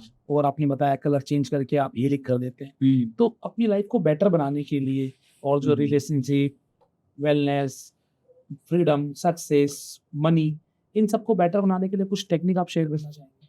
देखिए मैं आपको एक टेक्निक बताता हूँ, इसको हम कई बार कहते हैं बबल एक्सरसाइज। ओके। देखिए एक चीज़ समझना पड़ेगा, जो मैं हर वर्कशॉप सेमिनार में अपने पार्टिसिपेंट्स को बताता हूँ, आपको भी बताऊँगा, ज़रूर शेयर करूँगा। दुनिया में बहुत सारी चीज़ें हीलिंग की, क्योर करने की, लाइफ ट्रांसफॉर्म करने की बहुत सारी चीज़ें अवेलेबल हैं। और बहुत सारे लोग जो सेल्फ डेवलपमेंट का कंटेंट एक्सप्लोर करते हैं वो कई बार कई चीज़ों को फॉलो करने के बाद ये रियलाइज़ करते हैं कि हमें जितनी बड़ी तस्वीर दिखाई गई थी, इतने बड़े चेंजेस आए नहीं थे। तो क्यों नहीं आया वो समझने की जरूरत है ना। तो पहले वो समझ लेते हैं, फिर उसके बाद ये टेक्निक आपको बताता हूँ, तो आपको कॉन्सेप्ट समझ आएगी। अगर मैं सिर्फ आपको कोई टेक्निक बता दूँ और कह दूँ बस ये टेक्निक, ये विजुअलाइजेशन 21 दिन कर लीजिए या हर रोज सोने से पहले कर लीजिए और ट्रांसफॉर्मेशन आ जाएगा, तो ये फेक प्रॉमिस हो। एक लेवल तक काम करेगा लेकिन उसके बाद काम नहीं करेगा। उसका रीजन है, हमारा माइंड एनएलपी के अकॉर्डिंग 2 लेवल पे वर्क करता है, कॉन्शियस और अनकॉन्शियस। कॉन्शियस है लॉजिकल। हाँ जी। अब दुनिया में जितने भी लोग विजुअलाइजेशन टेक्निक सेल करते हैं, ये 21 दिन का विजुअलाइजेशन है, ये ऐसा मेडिटेशन है, ये रोज रात में सोने से पहले करिए, ये अपनी विशेष लिखिए, ये करिए वो करिए, उसमें क्या होता है जब आप उसको अप्लाई करने बैठते हैं तो ज़्यादातर लोग एग्री करेंगे इस बात से कि वो 2, 4, 5 दिन उस मोटिवेशन में अप्लाई कर पाते हैं, उसके बाद वो छोड़ जाते हैं। बिल्कुल। एक्चुअली वो छोड़ना नहीं चाहते। होता क्या है, हमारे माइंड का जो कॉन्शियस लेवल है, लॉजिकल लेवल, वो बेचारा सेटिस्फाई नहीं हुआ क्योंकि उसको लॉजिकल एक्सप्लेनेशन ही नहीं मिली कि ये चीज़ करने से वो रिजल्ट कैसे आएगा। हाँ बिल्कुल। तो जब उसको वो नहीं समझ में आता, मतलब आप किसी को जॉब पे रख दें और उसको हर रोज ये डाउट है पता नहीं सैलरी मिलेगी या नहीं मिलेगी, करेंगे। तो वो कितने दिन करेगा? तो सेम यही हमारे साथ होता है। तो किसी भी चीज़ में हमारे पास एक लॉजिकल पार्ट है, हमारा लॉजिकल माइंड सेटिस्फाई होना चाहिए, कोई चीज़ काम करेगी तो क्यों करेगी, तो ये लॉजिकल पार्ट हो गया। दूसरी है कि मैंने आपको बताया कि ये तो लॉजिक है, अवेयरनेस है 10% है, 90% है प्रोग्रामिंग। अगर हमारे माइंड की प्रोग्रामिंग सही तरीके से नहीं होगी तो अल्टीमेटली हम करें क्यों भी जो हमारे माइंड की प्रोग्रामिंग, ठीक है। तो दूसरा पार्ट है प्रोग्रामिंग का। अब जैसे आपने पूछा कि किसी इंसान को अपनी ज़िंदगी की ये सारी चीज़ें चेंज करनी है तो क्या कर सकते हैं, तो इसमें एक कॉन्सेप्ट होता है जो मैंने आपको बताया, your behaviour is consistent to the images of your mind. तो अगर आप अपने माइंड में अपनी एक ऐसी इमेज बनाएं जो जिसकी हेल्थ वैसी है जैसी आप पाना चाहते हैं, जिसको वो सक्सेस मिल चुकी है या मिल रही है जो आप पाना चाहते हैं, जो उस वेल्थ को एंजॉय कर रहा है जैसी वेल्थ आप एंजॉय करना चाहते हैं, जिसके रिलेशनशिप उतने खूबसूरत है जितने खूबसूरत रिलेशनशिप आप जिंदगी में चाहते हैं, आप स्पिरिचुअली या उसको दूसरे वे में कहें तो आप यूनिवर्स के साथ इतने कनेक्टेड हैं या इतने डाउन टू अर्थ हैं कि आपके अंदर एक इनर पीस है। आजकल लोगों के पास पीसेस ऑफ माइंड है, पीस ऑफ माइंड नहीं है। तो क्या है, तो ये 5 जो चीजें होती हैं, हेल्थ, देखिए health, success, relationship, wealth and spirituality, ये 5 चीजें हैं जिसके कॉम्बिनेशन से एक आइडियल लाइफ एक बहुत अच्छी बनती है। तो हमें क्या करना है, अगर टेक्निक वाइज में होगा तो हमें अपने एक ऐसे सेल्फ को इमेजिन करना है जिसको वो सारी चीजें मिल रही हैं, जो वो सारी क्वालिटीज के साथ अपनी जिंदगी जी रहा है जैसी जिंदगी हम जीना चाहते हैं, और फिर उस सेल्फ को हमें अपने अंदर इंटीग्रेट करना है। एनएलपी में एक एक्सरसाइज है कहते हैं बबल एक्सरसाइज, इसकी वीडियो भी मेरी यूट्यूब पे है अवेलेबल, उसका नाम है हर सुबह करें ये विजुअलाइजेशन। उसमें करीब 20-25 मिनट तक मेरे पूरे कमांड्स हैं, वो विजुअलाइजेशन एक्सरसाइज अवेलेबल है। उसको हर बार वो 20 मिनट्स वीडियो के साथ ही नहीं करने हैं, 2-3-4 बार किसी ने कर लिया, उसके बाद आपको उसकी कॉन्सेप्ट समझ में आ गया, अब आप आंखें बंद करके 5 मिनट में भी कर सकते हैं। ओके, तो मैं ये नहीं कहता कि उसी, मैंने जरूर लिखा है कि हर सुबह करें ये विजुअलाइजेशन, लेकिन ये नहीं लिखा इसी वीडियो के साथ करें। हाँ, तो आप वो विजुअलाइजेशन हर सुबह करें। तो इसमें क्या है, और सुबह ही क्यों करें वो भी उसका लॉजिक बता देता हूँ। मैंने बोला ना कि प्रोग्रामिंग के साथ लॉजिकल पार्ट चाहिए, लॉजिक नहीं अवेलेबल है तो आप कुछ दिन करेंगे फिर छोड़ देंगे। देखिए क्या होता है, जब आप अपने माइंड में वो 5 एरियाज ऑफ लाइफ में वो रिजल्ट देखेंगे जो रिजल्ट आप पाना चाहते हैं, और आप अपने उस सेल्फ को अपने अंदर इंटीग्रेट करेंगे। जैसे इमेजिन हम इसमें करते हैं कि आप एक बबल के अंदर हैं, आपके बबल के बाहर आपका वो वर्जन है, वो सेल्फ है जिसे वो रिजल्ट मिल चुके हैं जो रिजल्ट आप पाना चाहते हैं। जब आप वो सारी चीजें विजुअलाइज कर लें तो वो आपके बबल की तरफ आ रहा है, बबल की लेयर को क्रॉस कर रहा है, आपके अंदर इंटीग्रेट हो रहा है, आप दोनों गले लग रहे हैं, मिलके एक हो रहे हैं। अब आप भी वही फील कर रहे हैं जो आपने सामने रिजल्ट्स देखे, ठीक है। अब ये वो चीजें हैं जो मैंने बोला, ये है प्रोग्रामिंग का पार्ट। अब इसका लॉजिक का पार्ट बताता हूँ कि सुबह क्यों करना चाहिए। हमारे माइंड के अंदर हमारे ब्रेन का एक फंक्शन होता है, उसे कहते हैं RAS, reticular activating system. RAS क्या करता है, हमारे माइंड के अंदर जो फाइल इंपॉर्टेंट होती है उसी फाइल को बाहर की दुनिया में मैच करने की कोशिश करता है। जैसे आप रेड कलर की कार खरीदना चाहते हैं, हाँ जी, तो आपको रोड पे रेड कलर की कार जहां पे भी होंगी किसी और को नहीं दिखेंगी, लेकिन आपको दिख जाएगी, क्योंकि आपका ब्रेन क्या कर रहा है, जो RAS है उसके हिसाब से फंक्शन कर रहा है। तो इसके पीछे RAS काम करता है। अब क्या होता है, जब सुबह ही, ध्यान से समझिएगा, बहुत इंपॉर्टेंट पॉइंट है, जब सुबह ही मॉर्निंग में आप अपनी वो विजुअलाइजेशन करते हैं जो रिजल्ट्स आप पाना चाहते हैं, तो आपने माइंड को ये कमांड दे दिया कि मेरे लिए इंपॉर्टेंट क्या है। अब पूरे दिन आप अपने दिन को जी रहे हैं, लेकिन पूरे दिन आपका माइंड, जो आपका अनकॉन्शियस सबकॉन्शियस है, वो उन्हीं इंटरनल फाइल को एक्सटर्नल फाइल से मैच करने की कोशिश कर रहे हैं। यानी आप अच्छी हेल्थ का विजुअलाइजेशन कर चुके हैं, हाँ, अब वो ये ढूंढ रहा है ये अच्छी हेल्थ किस चीज से मिलेगी। अब आप ऑयली फूड खाने जा रहे हैं या फास्ट फूड खाने जा रहे हैं, अब माइंड टेम्पटेशन क्रिएट करेगा, क्रेविंग क्रिएट करने की जगह क्या क्रिएट करेगा, अनइजीनेस क्रिएट करेगा, क्योंकि उसका जो इंटरनल फाइल है वो मैच नहीं कर रही है ऑयली फूड के साथ या फास्ट फूड के साथ। अब आपको कहीं काम करना था, कोई अपॉर्चुनिटी थी जिसमें आपको सक्सेस, किसी मीटिंग के लिए जाना था, तो अब माइंड के अंदर अगर आपकी सक्सेस की इमेज है तो आपका मोटिवेशन हाई कर देगा। आप ज्यादा चौड़े कंधों के साथ, ज्यादा बड़ी स्माइल के साथ, ज्यादा गर्म जोशी के साथ जाएंगे और मिलेंगे, तो आपको रिजल्ट्स भी वैसे मिलेंगे। तो मॉर्निंग में हमें ये सारी चीजें क्यों करनी है, क्योंकि हम माइंड को सुबह ही ये बता दे रहे हैं कि मुझे जिंदगी में ये रिजल्ट चाहिए, और माइंड एक प्रिंसिपल है, आप उसे ये बता दीजिए कि आपको क्या चाहिए, वो ये ढूंढने में लग जाएगा कि ये मिलेगा कैसे। क्या बात है सर, क्या बात है। तो मॉर्निंग में ये विजुअलाइजेशन करें तो आपकी चीज़ें ट्रैक पे आने लगेंगी। और फिर क्या है, फिर हम सीखते भी जाएँ, इम्प्रूव करते जाएँ, सिर्फ एक ही विजुअलाइजेशन के भरोसे ना बैठे। अगर हम अपने आप को डिजर्विंग नहीं बनाएंगे तो हमारी ज़िंदगी में रिजल्ट्स नहीं आएंगे। जैसे कई लोग लॉ ऑफ अट्रैक्शन के बारे में बात करते हैं, तो मैं एक मज़ेदार उसमें क्रक्स देता हूँ कई बार लोगों को कि सर लॉ ऑफ अट्रैक्शन से, विजुअलाइजेशन से तो सारे रिजल्ट्स मिल जाएंगे। तो मैंने कहा आप अपना इलाज और अपनी सर्जरी उस डॉक्टर से कराना जिसने पढ़ाई ना की हो, लॉ ऑफ अट्रैक्शन की वजह से वो सर्जरी का एग्जाम क्वालिफाई करके डॉक्टर बनाओ। कराओगे आप? नहीं। कभी नहीं कराओगे, क्योंकि उसके पास वो नॉलेज नहीं है।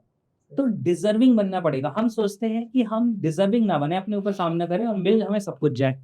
ऐसा नहीं होगा जिंदगी में, और हो गया तो वो रिजल्ट टिकेगा नहीं। सही आज आपने इतना बड़ा एम्पायर खड़ा किया, आप लोगों ने, आप इतनी सारी चीजें कर रहे हैं, क्या बिना हार्ड वर्क के, बिना डेडिकेशन के, बिना कमिटमेंट के पॉसिबल? नहीं, बिल्कुल सही बात। प्लान, एक्शन सब ज़रूरी है, उसके साथ लॉ ऑफ अट्रैक्शन मिल जाए तो हाँ, मतलब देखिए, आपने वो सोचा जो आपको चाहिए, तो आपका लॉ ऑफ अट्रैक्शन आपके फेवर में तब काम किया। अट्रैक्शन में क्या है, दो चीजें, अट्रैक्ट एंड एक्शन। आपने अट्रैक्ट भी किया और एक्शन भी लिया। अगर आप एक्शन नहीं लेंगे, सिर्फ इस सोफे पे बैठ के अट्रैक्ट करेंगे, तो एक दिन बैंक वाले आएंगे, सोफा भी ले जाएंगे। फिर हम जमीन में बैठ के विजुअलाइजेशन करेंगे। सही बात है। तो एक्शन करना पड़ेगा। क्या बात है सर। जी सर, बड़ा मजा आया। आप एनएलपी पढ़ाते भी हैं, लोगों की लाइफ में भी बहुत सारा पॉजिटिव चेंज लेकर आ रहे हैं। आप आपकी अपनी लाइफ को कैसे बैलेंस करते हैं? देखिए क्या है कि सबसे पहली जो चीज़ हुई ना एनएलपी की वजह से मेरी ज़िंदगी में, वो ये हुई कि मेरे जो थोड़े बहुत कॉन्फ्लिक्ट्स होते थे, वो कॉन्फ्लिक्ट्स रिड्यूस होने शुरू हो गए। क्योंकि पहले मैं दुनिया अपने पॉइंट ऑफ व्यू से देखता था। एनएलपी सीखने की वजह से मुझे दुनिया को दूसरे के पॉइंट ऑफ व्यू से भी देखने का मौका मिला, साथ साथ ऑब्जर्वर के पॉइंट ऑफ व्यू से भी देखने का मौका मिला। तो यहाँ से क्या हुआ ना, फ्रिक्शन कम हो गया ज़िंदगी में। जो हम लोगों के साथ एक फ्रिक्शन में आ जाते हैं, कॉन्फ्लिक्ट में आ जाते हैं, वो चीज़ बहुत रिड्यूस हो गई। क्योंकि पहले मुझे लगता था मैं सही हूँ, सामने वाला गलत है। अब मुझे ये समझ आ गया कि मैं अपनी जगह सही हूँ, सामने वाला अपनी जगह सही है। हमें करना वो है जो ज़िंदगी के लिए सही है। ध्यान से समझिएगा। बिल्कुल।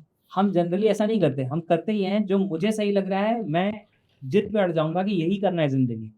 आपको जो सही लगता है आप उसी जिद पे अड़ जाओगे कि यही करना है। लेकिन जिस दिन हम अपनी ये ईगो छोड़ के ये देखने लग जाएँ कि ज़िंदगी के लिए क्या सही है। मैं कई बार कहता हूँ, the most important thing in life is not ego, it is not success, it is not money, it is not rules. The most important thing in life is life itself. ज़िंदगी में सबसे ज़्यादा इम्पोर्टेंट ज़िंदगी है। तो अगर हम ज़िंदगी को सेंटर में रख दें, तो मेरे लिए एनएलपी सीखने का सबसे बड़ा फ़ायदा क्या हुआ कि मैं लाइफ को सेंटर में रख पाया, कि डिसीजन सब लाइफ के अकॉर्डिंग दें, ज़िंदगी के लिए क्या अच्छा है। तो कॉन्फ्लिक्ट रिड्यूस हो गए। दूसरी बात क्या है कि जो स्किल्स मिली, इन्फ्लुएंस की स्किल्स मिल गई। सामने लोगों को इन्फ्लुएंस कैसे करना है, अगर उनको गाइड करना है, उनको मोटिवेट करना है, इंकरेज करना है, तो वो कैसे करना है। अगर मेरी कोई बात वो नहीं समझ रहे, तो एनएलपी में एक स्टेटमेंट होती है जिसमें हम कहते हैं, the meaning of your communication is not what you intend but the response you get. जो मैं आपसे कहना चाह रहा हूँ, मैंने कहने की कोशिश कर दी, ये कम्युनिकेशन नहीं है। जो मैं आपको समझाना चाह रहा था, अगर आप वो समझ पाए तब मेरी कम्युनिकेशन कंप्लीट हुई। अगर आपको वो नहीं समझ में आया, तो I need to be flexible, I need to change my approach, कि इस तरह से नहीं समझ में आई तो किस तरह से समझ में आएगी। एग्रीड। तो इससे जिंदगी सिंपल हो गई और चेंजेस आ गए। अब आप मैसेज क्या देना चाहेंगे दुनिया को? देखिए, एक बहुत सिंपल चीज़ है जो हमें ज़िंदगी में समझनी है। वो क्या है कि when you take great responsibilities, universe gives you great powers. आप ज़िंदगी में बड़ी जिम्मेदारियां ले लीजिए, ऊपर वाला, यूनिवर्स, गॉड, जो भी आप नाम देना चाहें, वो आपको बड़ी ताकतें दे देगा। आज आप डिसाइड कर लो कि मुझे 10 अनाथ बच्चों की एजुकेशन का खर्चा उठाना है। वो खर्चा आप कैसे उठाएंगे, उसके रास्ते ऊपर वाला बना देगा आपके लिए। तो इसी तरीके से आप ज़िंदगी में कोई भी एक पॉजिटिव जिम्मेदारी अपने लिए ले लें, एक पर्पस आइडेंटिफाई करें, उसके लिए काम करना शुरू करें। आप देखेंगे सारी यूनिवर्सल पावर्स आपके साथ अलाइन हो जाएंगी और अपने आप को समझते चले जाएं। अपनी सेल्फ एनालिसिस करें, अपनी कमियों से बाहर निकलें, जो पॉजिटिव रिजल्ट्स हैं उनको कैसे अचीव कर सकते हैं, उसके लिए अपने आप को एजुकेट करें, डिजर्विंग करें। लाइफ बहुत अमेजिंग हो जाएगी। सर, जितने भी हमारे व्यूअर्स देख रहे हैं, आपके पास ऐसा कोई फ्री गिफ्ट, कुछ फ्री कोर्स जिससे हमारे व्यूअर्स एनएलपी के बारे में और डिटेल में सीख पाए? डेफिनेटली ये बहुत बहुत अच्छा रहेगा, क्योंकि एक्चुअली लोगों को, हर किसी को ज़रूरत है। और मैंने एक कोर्स बनाया था जिसका नाम है 7 videos to crack the secrets of mind program. तो इससे अभी मैंने क्या किया है, एक मेरा जो प्रोग्राम योर माइंड ऑर्गेनाइजेशन है, इसी सेम नाम से मेरा ऐप भी है और मैं आप लोगों के साथ शेयर कर दूंगा, आप वीडियो के डिस्क्रिप्शन में ऐड कर सकते हैं, तो वहाँ से लोग डाउनलोड कर सकते हैं। जब उस कोर्स में जाएंगे तो वहाँ पे आपको NLP सबकॉन्शियस मास्टरी कोर्स मिलेगा, NLP फंडामेंटल्स नाम का एक फोल्डर मिलेगा जिसके अंदर वो सारे 7 वीडियोस हैं, वो फ्री टू वॉच हैं फॉर एवरीवन, यानी कि उसके लिए NLP कोर्स में एनरोल नहीं करना पड़ेगा, लेकिन वो 7 वीडियोस वहाँ से वो देख सकते हैं और एक्चुअली समझ सकते हैं कि साइंस ऑफ माइंड क्या है, कैसे वर्क करता है। और मेरा एक्सपीरियंस है कि करीब 11,000 से ज़्यादा लोगों ने वो कोर्स किया है अभी तक, और हर इंसान का जो फीडबैक है वो ये है कि हमारी ज़िंदगी में सिर्फ वो 7 वीडियोस देखने के बाद भी एक मैसिव चेंज है। बहुत बहुत अच्छा रहेगा और आपके व्यूअर्स तक पहुँचे, देखें लोग। बिल्कुल सर, हम डिस्क्रिप्शन में निकाल देंगे। आज सही में ऐसा लग रहा है कि हम लोग कुछ पढ़ाई कर रहे हैं और बहुत कुछ सीखने को मिला। बहुत मेरे लिए टू बी ऑनेस्ट में तो बड़ा इंटेंस हो गया, क्योंकि राम वर्मा सर भी बड़ा इंटेंस नॉलेज देके गए। और जो आपने बताया कि सुपर कॉन्शियसनेस, कलेक्टिव कॉन्शियसनेस, ये ऐसी चीज़ें जानने को मिली, सीखने को मिली। पहली बार हमने सुना और सीखा इसके बारे में, और हमें लगा कि कुछ तो है कि बियॉन्ड द वर्ल्ड। प्रोसेस करने में टाइम लगेगा अभी। हमारा प्रोसेसर थोड़ा सा समय लगा। आज मजा आया आपसे बात करके। मुझे लगता है कि ऐसा बहुत कुछ है जो बात करने को रह गया है, बहुत कुछ जो बात करने को रह गया है। आगे भी हम बातचीत करेंगे। दर्शकों से अनुरोध करूंगा कि आपके मन में कोई सवाल है, वो सवाल आप कमेंट्स बॉक्स में जरूर छोड़िएगा, क्योंकि आपके सभी सवालों के जवाब वेद सर फिर से लेकर आएंगे हमारे साथ। 100%।